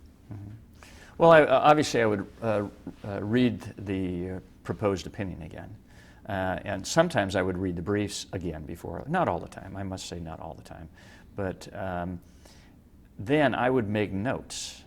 And so I would have, I never form questions. I wouldn't come in with specific questions to ask, but I would make notes. And my questions, I know where I felt there was a need for additional inquiry, but I didn't have this precise question. It would kind of just come as the argument is made. And then one of the things about if you have questions written up, a list of questions, that's a failing of some young trial attorneys are thinking more about their next question than they are about the answer and where that leads them. And so, we had fun. And Bob Puglia was a master at asking questions, taking someone down a path of no return, and the person not realizing that was being done at the time. And you don't do that for sport, but you do it to help really understand the issue. Well, Puglia was different in you in one respect. You are more apt to confuse counsel in this sense. You ask probing questions of both sides, And for some of us, the lawyers will leave the courtroom pretty well convinced, even if they don't know where we're coming from. In many instances, I say confused. It's a loaded word, but it isn't meant to be. You simply are so even-handed in your approach in some cases. There's nobody in the courtroom who could possibly tell where you were coming from, other than you were extremely interested and fully informed. And Now, is that a fair observation? Yeah, and that's a fair observation, and I think it was an intentional. I felt it was always important to ask a question of both sides, and ask a focused question, perhaps a difficult question of both sides. So one, you make sure you got it right, but two, you give the appearance that you haven't made up your mind ahead of time. And it's true, we haven't made up our minds. We have a tentative opinion, but we haven't perfectly made up our minds. So it's nice to hear that. I take that as a nice compliment. No, Thank you. it is meant as a compliment. You and I shared another case. I'm sure you won't remember it, but I want to try to refresh your memory. It was a case in which I was the author, and we had tentatively concluded on a certain result. And we go out to oral argument, and the appellant stands up and says, "I didn't ask for argument. I have no idea why my opponent did. He prevailed below. So I think I'll sit down with your permission."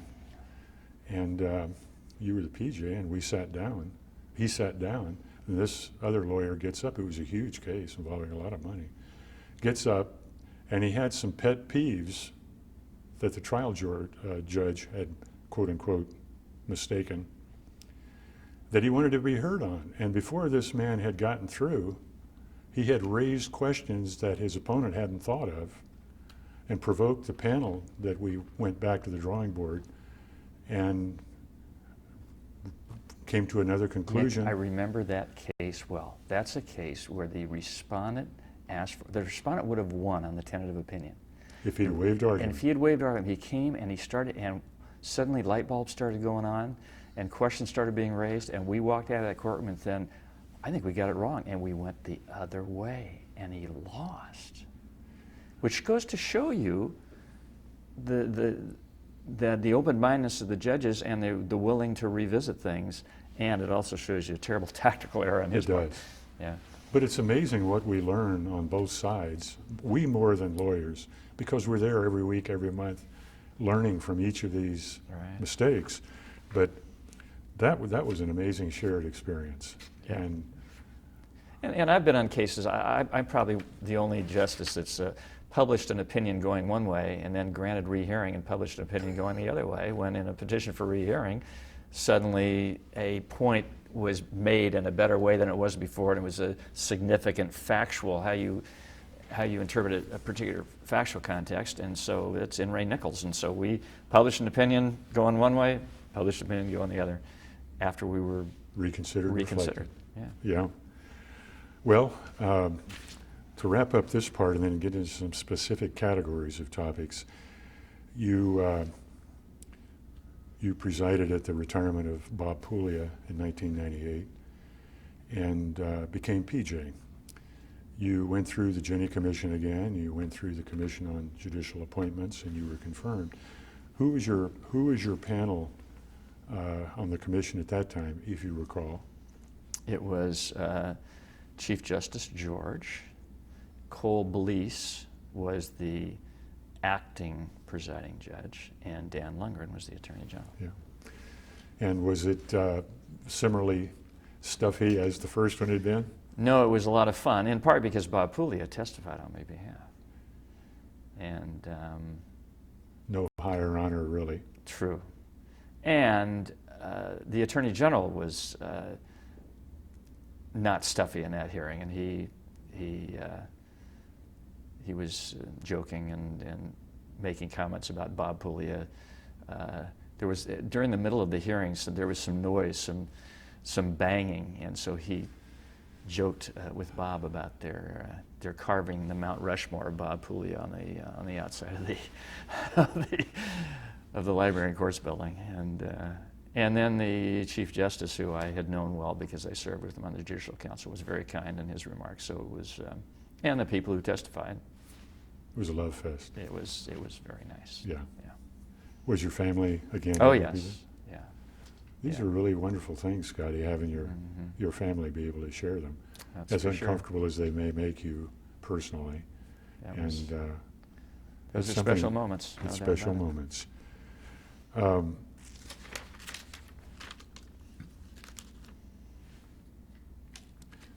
There's a unique thing. This will be the final train on this flow. There's a unique aspect of a district-less, a division-less district, appellate district, and that is there's a more complicated role that the presiding justice plays. What is that? What's it called? And how is it different than a divisioned districts? Well, in divisions, you have a presiding justice and a one division court. You have the administrative presiding justice. And the administrative presiding justice, if you're in a single division court, that's the presiding justice. If you are in a multi-division court, it's one of those presiding justices that's selected by the Chief Justice to be the administrative presiding justice of that particular district. And the administrative presiding justice has a lot of functions other than just doing the cases. Budget, personnel, court policy, although court policy is made by the justices as a whole, but you try to be the leader and recommend things and bring people together on those sorts of things. A lot of the routine orders are done. The presiding justice tends to sit a little bit more frequently on writs and that sort of thing, just by tradition. That's the way Bob did it. There are a number of differences. They're just added responsibilities. And until very recently, no difference in pay. You were truly more equal among equal. Right. When you became PJ, as I recall, and I'm prepared to argue it if we have to, Okay. Bob Puglia didn't take a lighter workload despite these additional administrative duties, and as far as I know, you didn't either. You say occasionally you sit on writ conferences more. Writ conferences are where we consider with our lawyers emergency writs every Thursday. Right. And Puglia sat more often, and Yeah. you sat more often, and it wasn't a prerogative that you took just because of your position. You did this for a reason, and so did he. That is, overseeing the district and knowing more of what's going on. What's in the- going on, At least right. that's what I understand. That's true. And it clearly served that function for both of you, because it's been remarkable seeing how well you know the district. Our district is the largest, isn't it? It's the largest in terms of geography. It's a 23 county. 40% of California counties are in ours. So the largest in number of counties, the largest in geographic area, going from the Oregon border down the Nevada border, down to Mono County. We're the ski district. Every major ski area is in our, so we're the Assumption of the Risk District of California. Well, with so many districts, LA, Los Angeles is obviously a bigger district, but we have so many presiding judges and other courts to deal with. Right. Developing an appellate record and making sure things get done on time has been a continuing problem for you and for Bob and now for Vance. And so that is a complication that other districts may not have to deal with. This, I think, has led you to know more people in more counties here than probably at times you wanted to. But That it and has our let your outreach circle program of friends too. build, didn't it? Yeah, it's true. It's true. And I would have periodically meetings with clerks, trial court clerks and PJs if there were issues about creation of records and that sort of thing, and how we can deal with them and get things more Yeah. properly. So. The administrative presiding judge is, regardless of more equal among equals, in charge, bears the burdens of administration, budget, personnel, all Right. that. And there would be the opportunity for a certain amount of ego to come into play and cause divisions or discomfort with your colleagues. With Bob Puglia, with you, and so far with Vance, because although you've been retired for almost a year, you've never left the building. Have you ever seen anything like that either way, either the PJ exerting ego or anyone being disconcerted about it on our court? Oh, not on our court. No. I'm not just speaking for our court. I take the Fifth Amendment on other courts, I but know. no, not on our court. I won't bring it up. Yeah. But in terms of our court, I think one of the things, I'd like to wrap up this section with you explaining your view on this. I think one of the things that people are amazed about our court, particularly the bar and the bench elsewhere throughout our district and throughout the state, is how well we all get along together. We do. What do you really attribute that to, your personal perceptions of why that's true?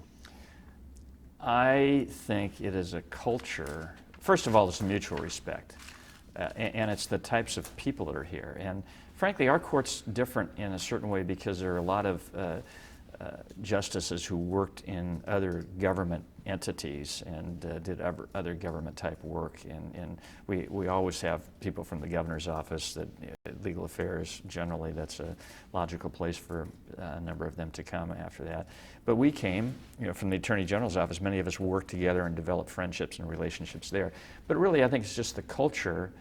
And I really think it stems back to Bob Puglia and how you have, I was so welcomed by Cole Blease when I came here, and he gave me some good advice, from the very beginning about writing opinions and summarizing your holding up front so that the attorneys and harried trial judges can see where you're going right at the beginning, and it helps if you can summarize your ruling. It helps to ensure that you've got it right, and I took that to the bank from the very beginning on all published opinions. And Cole and I have disagreed on a number of occasions, but for the most part, disagreed very amicably. And all of us have disagreed from time to time very amicably. And it's just part of, we're all a family, we're all part of a team. We like each other. We have a group of judges that live nearby each other. We have the Broadway Bistro Binge where we go. In fact, we were just last night. We went to Trail's Restaurant, 5 justices and spouses, and the ones that live in the downtown area. You live way out in Wilton, so you don't join us, but we're family, and that makes the difference. We respect each other. This is a very interesting fact that I didn't know, that you went on the bench last night. Yeah. In that you spent the last 2 days working in San Francisco on court business. You called me last night and we talked. You said you were exhausted. You didn't know if you were going to be able to put in a good morning on this interview. I thought you were going to go home and go to bed. You sounded exhausted. Instead, you were out carousing on Broadway. I was exhausted, Nick, but you got to rise to the occasion for your buddies, Well, the Court of Appeal began in 1905, and probably the single most influential person in its birth was Norton Parker Chipman. He was our first presiding justice. There have only been 12 on this court in over 100 years. What was notable about Chipman? Oh, I could go on for hours about Chipman. In a nutshell. Well, in a nutshell was his history and the fact that he went to law school, joined the Army during the Civil War, worked his way up the ranks to be the personal emissary from President Lincoln and the generals in the field, was named to be the prosecutor of the Andersonville trials, which was the camp the Confederates held Union soldiers in. 40,000 died. The fact that he went on, was with Lincoln at Gettysburg. Lincoln had him draft the proclamation for Memorial Day. He served in the House of Representatives for the District of Columbia. This was a remarkable fellow who then came to California in 1875 and set up a practice of law in Tehama County. He was a businessman as well, helped form what's now the California Chamber of Commerce, and then was a commissioner on the California Supreme Court when there were no courts of appeal. And he came to this court late in life. In 1905 he started, and yet he was here for 16 years until 1921, and the court was his family. He had no kids, no family, so he left some amazing memorabilia, including the wonderful Chipman desk and chair that are in your chamber, that were in the House of Representatives. He was just a remarkable historical figure. Amazing. And there were some other remarkable historical figures on our court. Well, he also left some things that you and Bob Puglia always had in your chambers. Yes. What were those? Well, you have the autographed engraving of Ulysses S. Grant. You have a very rare engraving of President Lincoln that was given to him by President Lincoln. Outside my chambers, you have the painting by Emanuel Luezza of Fort Sumter under siege. He's the painter that did Washington crossing the Delaware in the boat.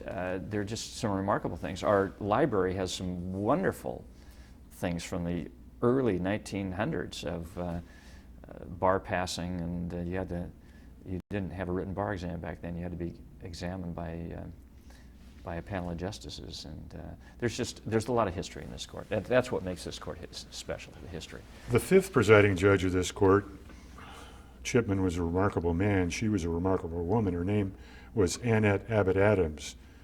In a nutshell, what did you find interesting or inspiring about her? She was a trailblazer. My golly, she was one of the first women to graduate from Bolt Hall. She had actually, at one point, been a supervisor in San Francisco, and right after women's suffrage, there was the national convention to elect a president and have a vice presidential candidate. She received a vote for vice president of the United States right after women's suffrage.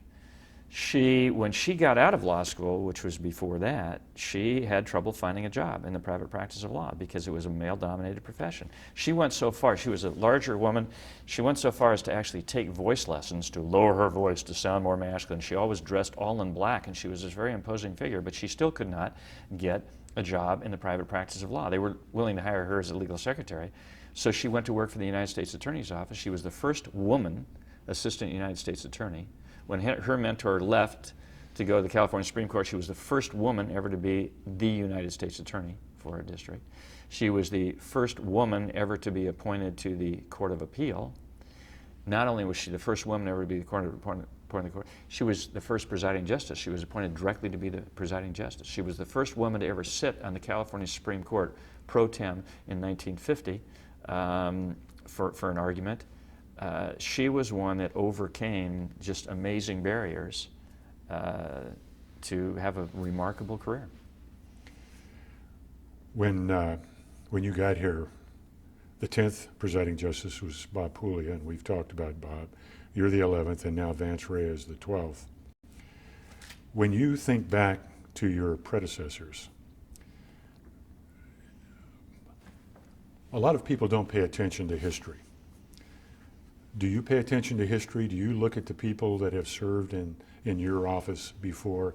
Do you find anything of help to you, of aid, or of inspiration to you in their having been here and what they've done in their life? Sounds good. Well, I think they're a source of inspiration in the sense that you're following, the tradition that this court has had. Really, the more recent ones, the ones that I've worked with, are the most inspiration. And Vance, of course, having worked with him for so many years and having such great respect for him, is. You and Vance worked in the legislative unit, I'm sure, didn't you? Actually, or he came he after? was. He did the civil side, and I did the criminal side. But we knew each other in the Attorney General's office, and of course worked together in the governor's office. So, yeah. I was thrilled that he was the PJ. Everybody here works together, but most intimately you work with your lawyers, your chamber's lawyers, and your secretary, or as we call them, judicial assistants. Right. You were particularly close and had a collaborative relationship with all of them. In fact, you had at least one of your lawyers the whole time you were here? Yes, almost the whole time. And what was her name? Allison Wrightcraft. And Dan Phillips I had for a long time. you sure did, and he retired. And that was an unfortunate loss to the court. He was still so young. Yes. But where did he go? Well, Dan went over to Hawaii, actually. Although he spent some time here. Oh, I know. Yeah. But he at least part of the time he lives in Hawaii. Yeah. The top assistants you've had, Dave Hall, the principal attorney. Incredible lawyer. Fabulous. And Dina Fawcett, the clerk administrator. Yeah. And Bob Liston before that. Yes. What is your relationship and dealing with the principal attorney? How does the principal attorney play in? I think we might utilize, in the 3rd Appellate District, and this goes back to the structure that had been established by Bob Puglia, we have a management team that consists of the administrative presiding justice, the managing attorney, and the clerk administrator. And so Dave is, not only is he managing attorney, he's really the lawyer for the court, and he would assist me in matters ranging from the budget to personnel and everything in between. And it works really, really well in our How many lawyers have we got on the court? Well, you have 2 chambers attorneys for each justice, so that's 22, and then we had a central staff of 17 at one point. We don't have as many now because of budget cuts, so at the most there were 39. In terms of assigning cases to the judges, we don't pick our own cases. Correct. We take what we're assigned. What's the process for assigning cases? It's a random assignment, and Bob instituted this so that there's no favoritism shown, or there's not trying to put certain people in certain cases. It literally is, it's delegated to the managing attorney, and he has a matrix of over time. Each justice will sit on panels with all the other justices, and as the cases come up they're ready for assignment, namely all the briefing has been done and the record's been completed, he has reviewed the briefs and assigned a numerical value to the cases, meaning 5 will be a case that's a huge appellate record, lots of issues, will take a lot of time. A 1 is one that is less complex, might not take as long a time. And we use a weighted methodology so that one justice on a monthly draw doesn't get slammed with all huge cases that are be very time consuming. So everybody gets a fair draw, and there's never any favoritism shown towards anyone about what type of cases are done. It's all done on pretty much a random basis off the wheel. I've seen how it works, and it does work in a random way. And the principal attorney does that. Correct. And it is true that he literally touches every case to Yes. some extent before he assigns them. Yes. You couldn't make the assignment of Correct. weight. Right. It's an astounding, like when you leave, it's been tough. I don't know what the court's going to do with Dave Hall, don't you agree? Oh yeah, he's a major When he resource. retires. Yeah. Dina Fawcett and before her Bob Liston, Mhm. but the clerk's office works very closely with you, don't they? Absolutely. And with the principal attorney acting over the central staff managerially Mhm. and the clerk administrator in the clerk's office, the attitude that we were describing before of collegiality and not injecting ego into the Mhm. relationships and decision making, has that been true with Dave and the central staff and with Dina Absolutely. and Bob before them? Absolutely. And the thing that when I was APJ, I could walk down to the clerk's office and I knew every member of our clerk's office by name. Yeah, I knew about them and their families and all that. I mean, I made an effort to do that. When I became PJ, I went around and met personally with every single court employee to ask, how are we doing? What could we do better? And get their ideas on implementing changes. And I did make some changes. The California Highway Patrol provides security for us. Mhm. What has been the relationship to the Highway Patrol with our court through the years, and was that true during your tenure? Well, it's been a while now, but when I first came to the court, we didn't have any security at all. There wasn't even a magnetometer. And people could just walk in, including somebody that might have an AK-47 that you couldn't see, and could sit in our courtroom in the middle of oral argument. In those days, there was a state police, and we would have, for oral argument, we'd have a state police officer. I don't mean any disrespect to the state police, but often those were people that weren't too engaged, and we had some that would sleep through oral argument and weren't quite as professional. And actually, it was Rod Davis and I that came over from the trial court, having dealt with things going on there, including shootings and other things, where we were a little bit more security conscious and raised the issue about we should at least get magnetometers. And about that time, the Chief Justice created a security committee to look at providing some form of security to the courts of appeal and the Supreme Court that just didn't exist, because there had been threats, there had been other things. So I was on that committee and actually played a pretty major role in the formation of that committee, including going over and meeting with then Senator Kopp, who was the chair of the Senate Budget Committee, to plead for funding for this new entity.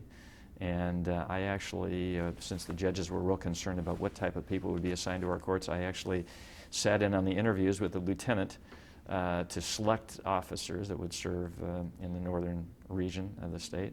We soon learned that we didn't have to sit in on those, that CHP was very competent in selecting good people. And as a consequence, I think that the CHP does threat assessment, does obviously oversees oral argument and that sort of thing, but we are obviously a far more secure entity than we ever were before. And frankly, it's good we are, because we've had justices who were stocked, we've had letters. It doesn't happen often, but it does happen from time to time. The role of the CHP, they actually have a division for providing security. to the Division of bench Judicial now. Protection, correct. Statewide duties. All PJs are busy, administrative PJs in particular. But being in the state capital, even if the governor has panels or committees that help him identify candidates from that area, probably the most critical is the governor's, I'm saying this generically, governor's judicial candidates panel in Sacramento, of which our PJ is typically the chair, as I understand it. It depends on the governor. One thing, before you go to that, Yeah. one thing I was asked to do on occasion was to testify before the legislature on matters relating As to the PJ. judiciary as PJ. Yeah. But you're talking about something different. You're talking about the executive branch, and Yeah. Bob Pooley was asked to be the chair of the local governor's judicial selection advisory committee, and I was asked to do that after Bob retired, and so we would be an independent vetting committee to make contacts about people that applied for judgeships and provide the governor with our views on the person's qualifications to serve as a judge. Okay. You obviously have been a member of the Commission on Judicial Appointments from time to time. Right, And you've sat on several of them. I have. Is there any one particular one that you were, that you recall most notable or most memorable for you in that position? Well, actually, the one that was most memorable for me was not when I was actually sitting on the Commission on Judicial Appointments, but I was asked by Chief Justice Tani Cantil-Sakaue to testify on her behalf when she went before the Commission for her confirmation as Chief Justice, and it was my pleasure because I will refer to her as Tani only because we're longtime friends, is just an extraordinary person, and she was just the right person at the right time to become Chief Justice. And so I felt a great honor that she asked me to speak and to be the very first speaker on her behalf in that. Given the history of former Governor Brown and his appointment of a Chief Justice, Rose Bird, and the ultimate history of that, can you describe the panel that actually sat, the commission that heard your testimony and voted to confirm? Yes, it was Attorney General, well, it was the Chief Justice Ronald George. It was Attorney General Jerry Brown, and it was one of Jerry Brown's appointees to the Court of Appeal, the senior presiding justice, not an administrative presiding justice, but the most senior presiding justice, Joan Dempsey Klein from Los Angeles, 2nd Appellate District. Had the election been held, and was he Governor-elect Brown yet? Or do you remember? No. Oh, wait a minute, he was. Yes, he was I Governor. think he was. Yeah, he was, you're right. And you actually served on some appointment, Commission on Judicial Appointments You with know what, I Attorney take General. that back. I don't think he was. No, he was not. He was a candidate. But eventually He was you a served. candidate that was way ahead in the polls, and everybody assumed that he would be the Yeah. governor. That's right. But you did ultimately serve with him after, Yes. and on Well, some no, replacements for our he court. was the attorney general on panels where I was on the panel, and we chatted before Yeah. before the hearings, and yeah. Well, this is About another. that same time, actually, because I sat on the panels for our newest justices, Andrea Hoke Right. and Elena Duarte and Bill Murray. Those were all where I was sitting on the panel. Well, it plays into a comment you made earlier about the things you learned by being here in the Capitol and having a variety of experience legislatively and executively before you go on the bench. One of the other extraordinary things is how what goes around comes around, and the people that go around come around, it seems, time and again. None more so than Governor Brown. You served on the Judicial Council. Who appointed you? Initially, I was appointed by Malcolm Lucas. And what was your role at the outset?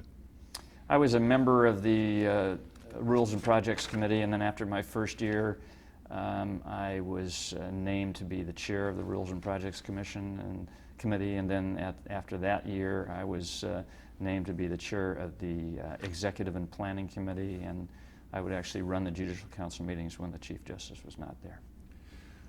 What does the Judicial Council do? It's a governing body for the court system statewide. It consists of a membership of judges, appellate judges, trial judges. There are attorney members, and there are advisory members with court executive officers, and there are actually 2 legislative members, which is interesting. Even though it's a judicial branch entity, there are 2 representatives from the legislative branch. We had an uproar in the structure of the courts. We went from municipal and superior courts to a consolidated court and to statewide financial support for the courts, removing it from the purview of the 58 counties. Was there any aspect of that occurred during your tenure on the Judicial Unification, Council? trial court unification was a big Yes. issue. Mm-hmm. Did that occur during your time? It did. Do you remember the difficulties of dealing with that? And Oh, I do. what can you recall that you're willing to talk about, and that you can just mention in passing that you most remember about the difficulties of making that change? Well, there was just a different approach by various trial courts. I know from the Sacramento Superior Court there were a number of Superior Court judges that didn't want to have unification. By gosh, they were appointed to the Superior Court and they didn't want these municipal court judges that some of them only had 5 years experience. It was just interesting, and that tended to be the old timers. And different courts operated in different ways. There was actually some municipal courts in certain counties that didn't want to unify for a variety of reasons, which would take longer than we have today to talk about.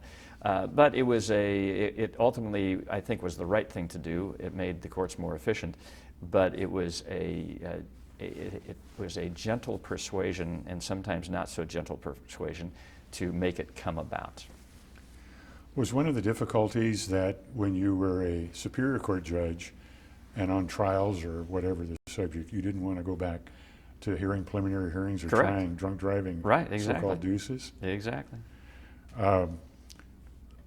If this unification provided a more generalist Superior Court, at least procedurally, that reminds me of something I should have asked before, and that is, when you come to the Court of Appeal, you may have been a criminal lawyer exclusively or almost exclusively, or a civil lawyer exclusively or almost exclusively, but when you get here, you really must become a generalist.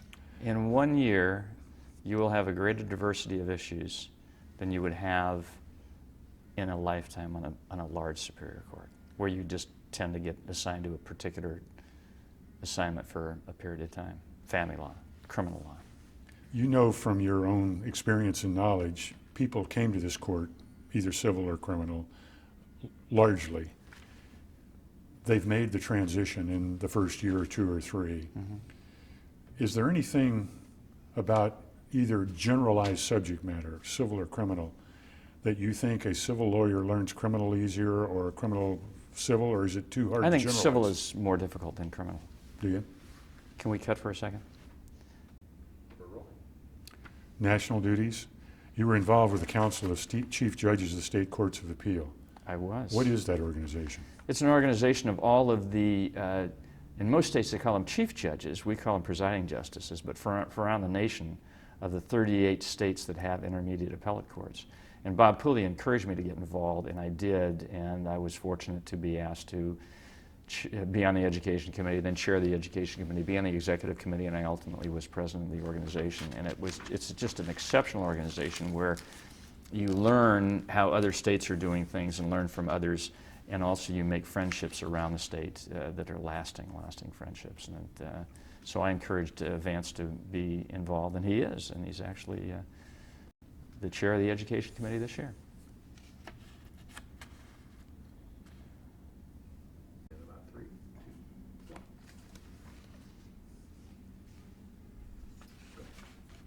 What are some of the things you're proud of, having served as an associate justice and a presiding justice here?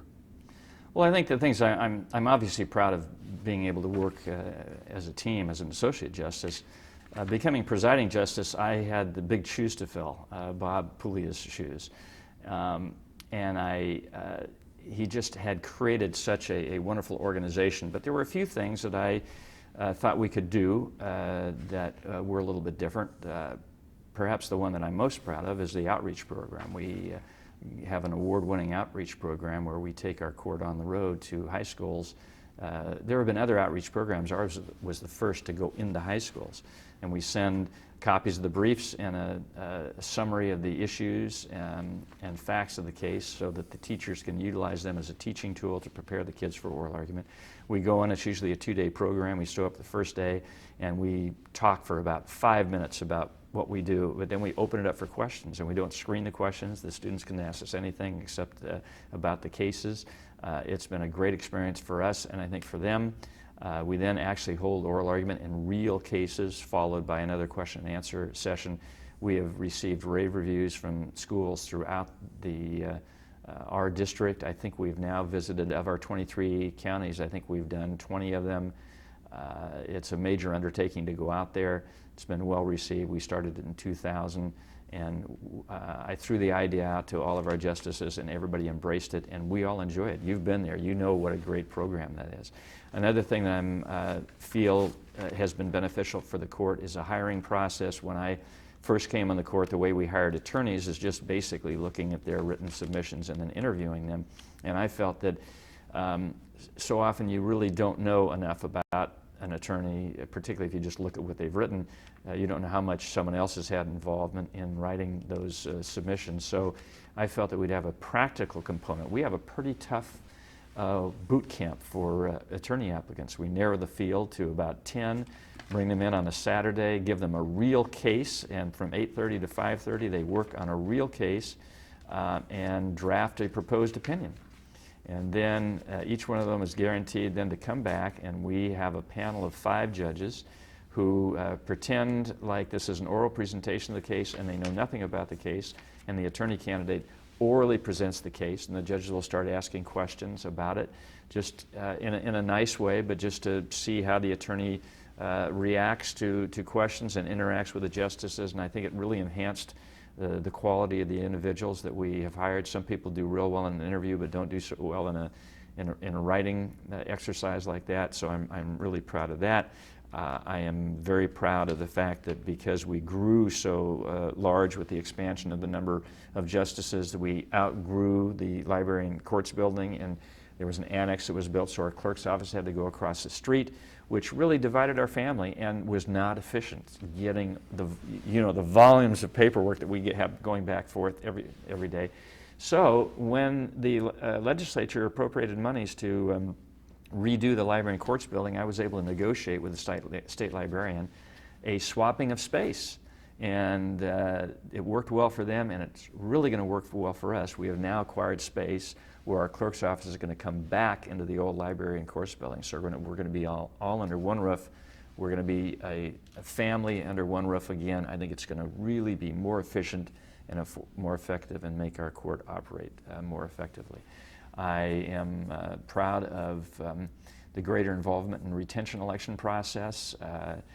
Our judges, as you know, at the end of every term, their terms, they have to stand for retention election. And for a long time, there was just no way that people knew who we were, and the numbers of yes votes were declining. And I got the idea that we ought to get out, and you did actually, Nick. You started it.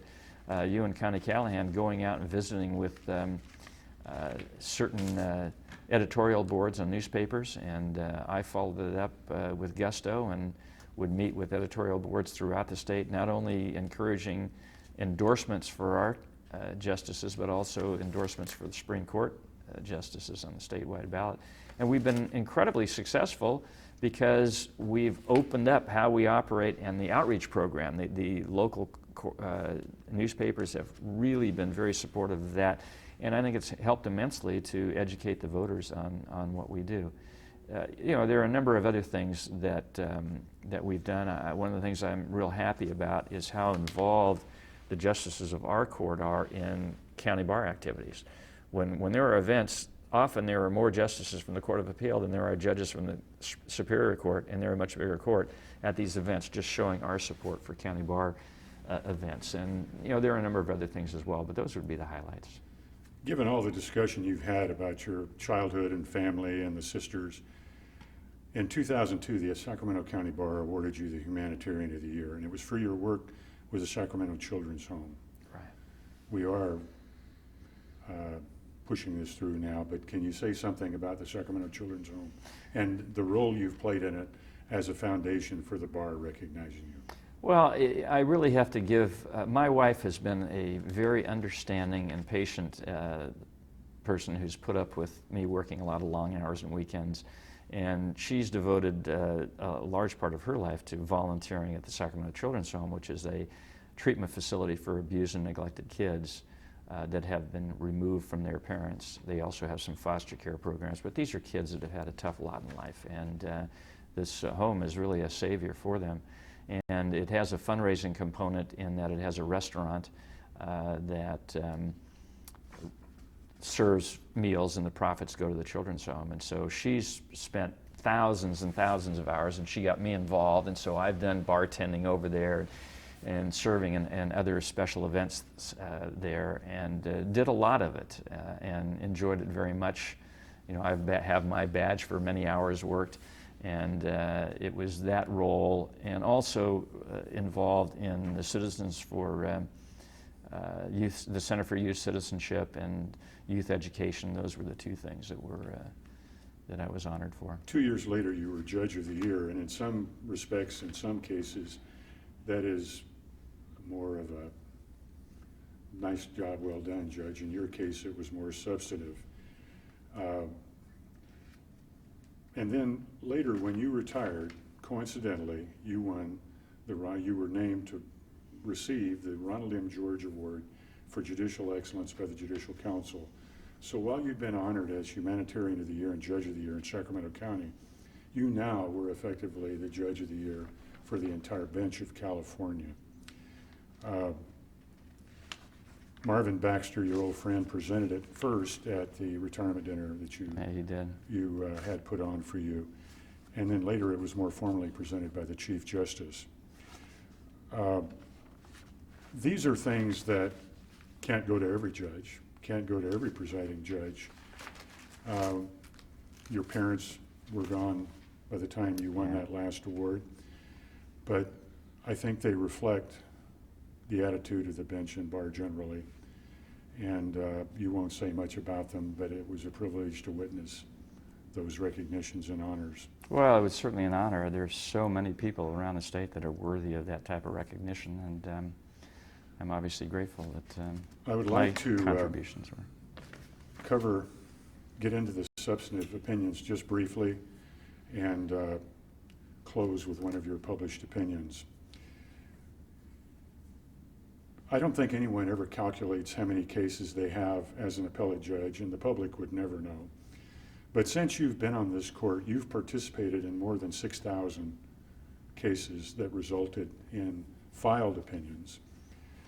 Again, I don't think you know it, but only 55 have been granted review by the Supreme Court. And of the opinions, those thousands of opinions that were filed, you personally authored, either as a majority opinion or concurrence or dissent, 336 published opinions. That's several bound volumes of the law. Our district publishes far fewer than most districts. We do, yeah. We're far more conservative in that regard. But you've published a lot of law. And like Bob Puglia, occasionally, but rarely, your law wound up in the California Reporter because of whatever action by the Supreme Court. Right. But it's been a rare experience. True. One What of you the mean by that is either review is granted and the Supreme Court ends up deciding the case, or on a rarer occasion, they depublish a case. That's right. Yeah. Well, that was a practice that was more common when we first got to the court. Right. And under Ron George has become virtually non-existent. Right. Which is a good thing. True. Among your cases, you've tried everything, you've heard everything in the last 20 years. One of the most notable that probably portrays about everything that can happen on a case was a case called People versus Branner. You were the author. It resulted in a published opinion. It was in one of those tricky situations that we often face where the U.S. Supreme Court decided a case, and then 20 years later, many years later, decided to do it the other way. Change the rules. And so the case that we had was a peace officer stop of a car and a search conducted of that car pursuant to a case and a rule, New York v. Belton. New York v. Belton, which was legitimate when they did it, but years later the Supreme Court decided Arizona versus Gant before our case could gel appellately. And that's your case that Right. came before you. What do you recall about that particular case and the way it was handled here at the court procedurally? Well, it was assigned, again, assignments are random. It was assigned to me. You happen to be on the panel.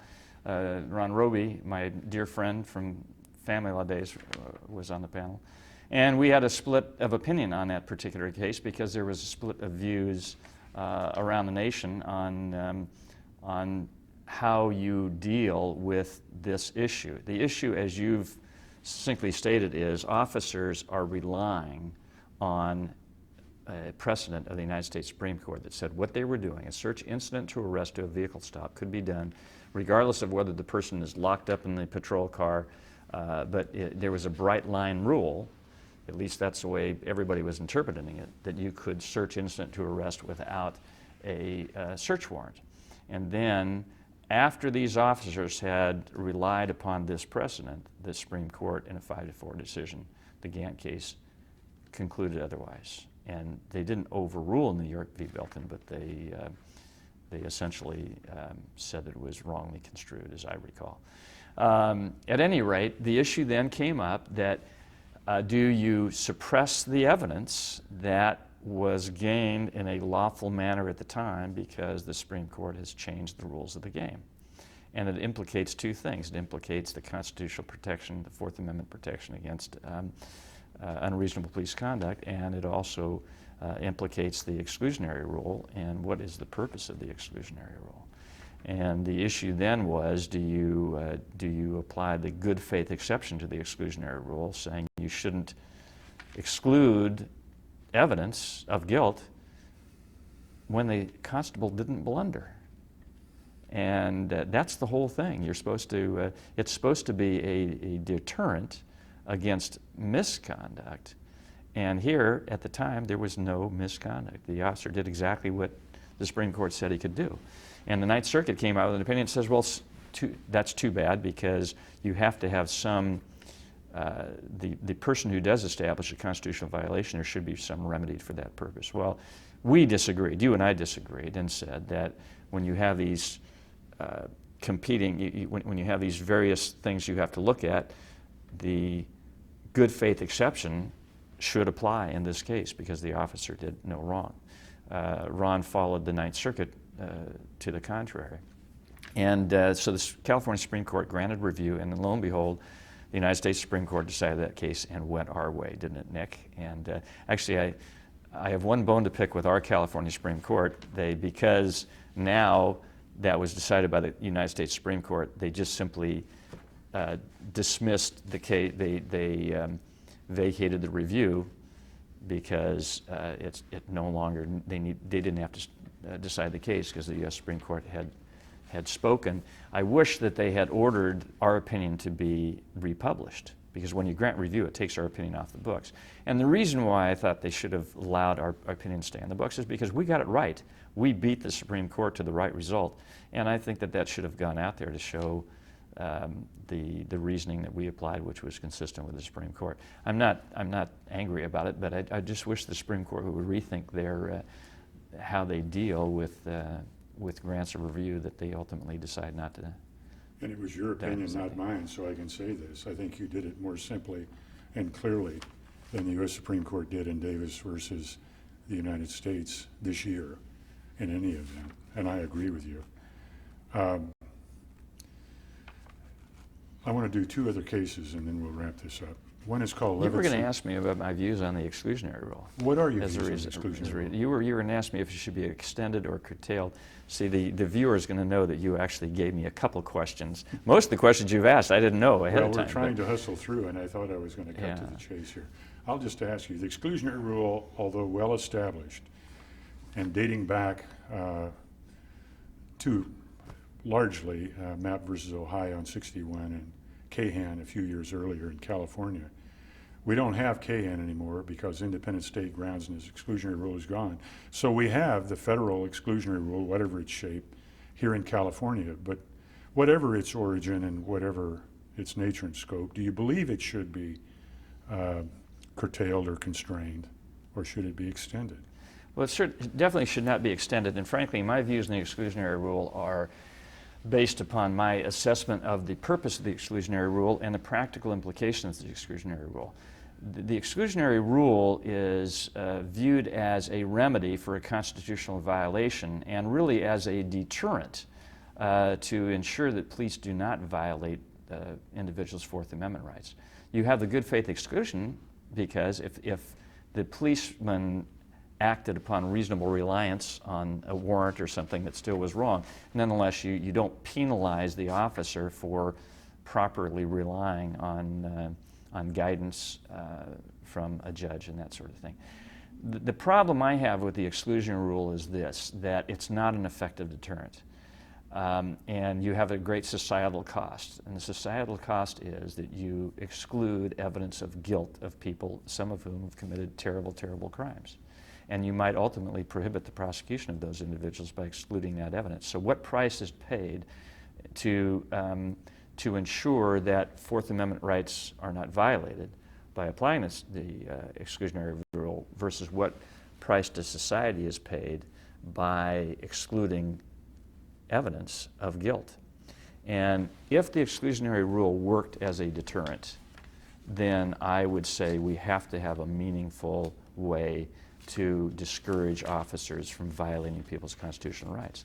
But it really doesn't work because there's no personal harm to the officer that violates the rights, unless in the rare case there might be some administrative action. It seems to me the better course is to have some civil liability on the part of the officer or some administrative responsibility that means that the officer is going to lose pay or be demoted or be fired. That's what's really going to stop officers from violating the Fourth Amendment. If it's just simply the evidence doesn't come in, the officer might say, well, I'll just take a chance. Maybe it'll come in, maybe it won't come in. So I don't think, it's the problem when you have academics that haven't worked in the field and don't know what it's like to be standing before a door and having to knock and announce why you're there, allowing someone to blow you away, with a shotgun through the door, which is what happened to an officer. It's not this whole idea of New York v. Belton. There was a bright line rule. It's better to have bright line rules so officers can know what they can do and what they can't do. This idea that you can always call for a telephonic search warrant while you're out in the middle of the street, with people all around, and it delays. You need resolution of these things. To me, sometimes it's just not realistic. The law and the makers of the exclusionary rule are not being realistic in their decision of the application of the exclusionary rule. And I would favor other types of sanctions that would really discourage officers from doing that. So that's a long-winded answer to say it should not be extended, and in my view, it should be curtailed in favor of other remedies. Given the extraordinary experience you've had getting to this court and getting to Brenner, if you had been sitting on the U.S. Supreme Court, would you have decided Gantt differently? I would not have decided Gantt differently. I think Gantt is not a realistic interpretation. It's an interpretation of the right, the right against unlawful search and seizure, but it doesn't take into account adequately the fact that it's just not realistic to expect the officers to impound that car. Sure, you could go through that, but often people want a quick resolution. Even the people, if there's nothing in that car, they want to drive off with their car at no cost, to get on with their lives. And I would have said that stare decisis would apply in that case, and New York v. Belton should apply, because I think a bright line rule in that particular rule was a wise one under the circumstances. Okay, so the bottom line of your assessment, I think you may have misspoke a line, but you would have upheld Belton. I would have upheld Belton. Right. Correct. We've got to get through. Sure. And I would like to, with your permission, take the opportunity to hand you the published in California Reporter copy of People versus Branner Okay. and let you close with some of your own writing. At the beginning of the opinion, it's Scotland PJ, and you begin, and I've emphasized the part that I think that would be useful to the audience, and then cutting to the very end. If you would read those two portions, we'll conclude the interview with your own Branner case, which we've just finished discussing. Well, I'm now reading what you're highlighting. I just have to, if I can digress for a moment Sure. before. I think if you look through some of my opinions, you will find that sometimes I like to have a little bit of fun. I don't know if that's the right way to put it, but for example, there's an opinion out there, the Levinson case, about the horseback riding case, where you start out, or you have that one too? I do. It starts out something about the thrill of victory, the agony of defeat are often associated with sporting events, but also they arise after a conclusion of a legal action, and in this case, it involved both, something to that effect. I can't remember my exact words. But opinions don't have to be pedestrian, and so I must say that I've enjoyed crafting certain opinions. You can see a lot of me in those opinions and with the way that they are stated. And I think you can see a little of me in this one as well. Before you leave Levinson, Yeah. Levinson was a ripe target for Art Scotland because it involved a victory party for a ranch owner at his ranch, and one of the parties present was his lawyer, who asked to ride one of his horses and did and was injured. Right. So the lawyer for the client whose victory party was being celebrated wound up suing her client. So when It's you- kind of ironical. So when you describe the thrill of victory and the agony of defeat, it was a very complex and circuitous route, but a fact pattern that was just rife with opportunity for a little bit of humor. And it wasn't intended as humor because it's, No. the people that are involved don't find these may things even to be be funny. seriously injured. But it is, I must say I did use a little author's license to talk in terms of her biting off more than she could chew and things of that nature. Yeah. So I had a little bit, and maybe fun is not the right way to use it, but Irony. it was, and there was a lot of irony in that situation. And I think when you word opinions in certain ways, it makes for more pleasant reading, more interesting reading, and it really makes the point a lot better than a very pedestrian opinion. And so I think part of this case, where I started out saying almost a century ago when it created the exclusionary rule to deter improper conduct by law enforcement officers, the United States Supreme Court held the guilty must go free when evidence essential for their convictions was obtained by an officer in violation of the right against the unreasonable search and seizure enshrined in the Fourth Amendment. A question posed in this case is whether the guilty must go free when, one, at the time such evidence was obtained by a law enforcement officer, a decision of the Supreme Court instructed the officer that the manner in which he searched for and seized the evidence was lawful, and two, thereafter the Supreme Court changed its mind. As we will explain, the answer is no. Although it may be that a criminal is to go free before the Constitution, although it may be that, quote, a criminal is to go free because the constitutional constable has blundered, the guilty should not go free when the constable did precisely what the United States Supreme Court told him he could do, but the court later decides it is the one that blundered.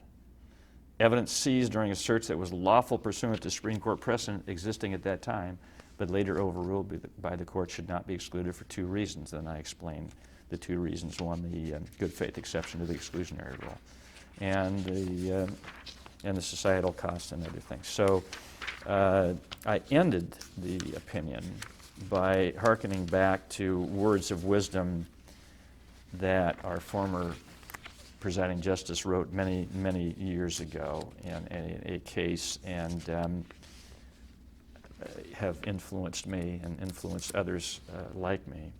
It was a People versus Romero case dating back to 1979. And I say we end by reflecting upon a prescient observation by beloved former presiding Justice Robert K. Puglia, penned in 1979 before the United States Supreme Court's decision in Lyon articulated the good faith exception to the exclusionary rule. Quote, "For many years, our system of criminal justice has been noted less for predictability than for instability. Judicial decisions often abruptly discard long-established procedures and replace them with new rules.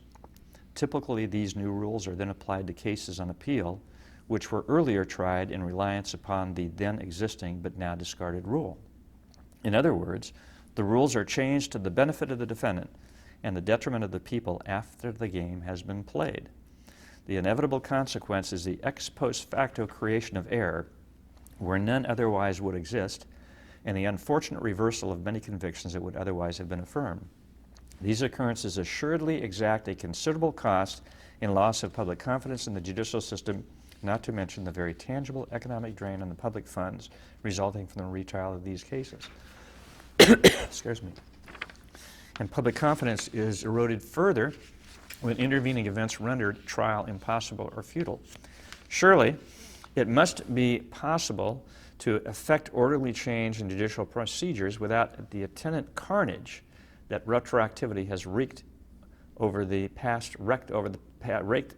2 decades, however you pronounce that word, Bob Puglia, a period in which the judicial landscape, resembling nothing so much as a giant junkyard, has been cluttered with the wreckage of convictions fairly won but sacrificed to the fetish of our highest courts for after-acquired wisdom. The tarnished image of the judiciary today is in significant part attributable to the social destabilizing effect of wholesale reversals of criminal convictions for failure to comply with rules that did not even exist at the time of trial. Certainly, the maintenance of public acceptance of a system largely responsible for the protection of individual rights is no less important than the rights themselves. Presiding Justice Puglia would be gratified to know that the good faith exception to the exclusionary rule exists to uphold both the search in this case and the conviction based upon evidence seized during that search. I think this opinion reflects two things: the affinity you had for Bob Puglia, your own eloquence, and the fact there's continuity on this court, as there ought to be in the law generally. And I commend you for that, Scotty. It wouldn't be right to close without making a point. You've been retired virtually a year as presiding justice of this court. Technically, yes. Technically. Yeah. But you've been in the office here at Chambers that the court has set aside for you virtually daily, outside of the trip you took to England with your wife, Sue. And you've been working diligently and in your typical long hours. What is it you're doing? The Chief Justice asked me to chair the Strategic Evaluation Committee, which is a committee of 14 judges and 4 advisory members who are looking at the Administrative Office of the courts, doing a top-to-bottom, in-depth review and assessment of the purpose, functions, organizational structure, methods of operation, budget, and staffing of the Administrative Office of the courts. And we are collecting information about the functions, and will be ultimately making findings and recommendations about the Administrative Office of the courts in the future. And I commend the Chief Justice for her vision and her leadership in saying it's good to step back and take a fresh look. We are receiving lots of information about the Administrative Office of the courts, which is going to be very helpful to us in formulating our findings and recommendations. Through no fault of her own, when she became Chief Justice about the same time you retired, she walked into a situation where there's considerable division between the courts and contention. And your committee is one of the tools she's using to try to deal with that criticism positively, that division. And you're really at the heart of an ongoing dispute, your committee is. Is the membership of the committee made up of judges or judges and lawyers? What is 14 judges and then 4 advisory members with extensive experience in governance. There's a diversity of opinion among these judges? Well, let's put it this way. There's a diversity of experiences small court, large court, and it's a very conscientious committee and a very objective committee. How have you gone about your work, briefly, in terms of getting disparate views? Well, first we had to develop a methodology to obtain the information. We're not going to make any findings and recommendations if we don't know the facts. We have to know the facts, not the fiction. We have to know the facts, not just perception. And so we developed a survey that went out to 3,500 individuals, judicial officers, court executive officers, members of the public, organizations, firms that use the court system. And then we followed up with interviews of, and also from the administrative office of the courts. And we are right now in the process. We've talked personally with the individuals at the directors at the administrative office of the courts. We're now meeting with presiding justices, presiding judges, court executive officers to finish our fact-finding part of it, and then we start the heavy lifting on making the findings and recommendations. You and the Chief Justice are going about this very objectively and with the highest integrity. But you've known her for a long time, and she served on this court as an associate during your last 5 years as presiding justice, am I right? She came from the Duke-Majan administration as well, didn't she? She did. The methodology, the care, the caution, the prudence, the thoughtfulness, do you see that same set of attributes in the new Chief Justice that you said were so important to the Duke-Majan administration? Oh, absolutely. And in fact, this committee is not a reaction to any of the disputes that are going on today. It was really something that she began thinking about right after the governor told her that he was going to nominate her. That's the true leader that she is you immediately say, well, not before everything blows up. You say, I'm the new Chief Justice. We ought to take a fresh look at everything. And so it's really a credit to her that she was talking about this, a year and a half, almost a year and a half ago. You've served on and been a leader of the California equivalent structurally to the United States Court of Appeals, District of Columbia Circuit in terms of the caseload and the nature and circumstances of the work, the government law, the insurance law, the big civil cases, the bureaucratic agency cases, and so on. You've been at the heart of everything going on in the law for 20 years. You've now retired, and you're still at the heart of what the judiciary is facing in the future. Can you wrap up what it is in general terms that you hope to achieve by your contribution through this committee to aiding the Chief Justice in the assignment she's given you? Well, I truly love the law. I think, frankly, the judicial system in California is one of the finest in not only the nation but the world. I very much care about the future of our system, and to the extent that our committee can make any recommendations and findings that will be helpful to charting the course for the future under difficult economic times and other times. It's just an honor to be asked to do it, and I'm happy to do it with my very understanding wife, because, Nick, I retired to spend more time with my wife and the grandkids, and so far I haven't done it, but soon. Next spring after this is done, I'm committed to my wife, who's been lovely and understanding. So, all right, buddy, thank you so much. Appreciate it. Good chatting with you.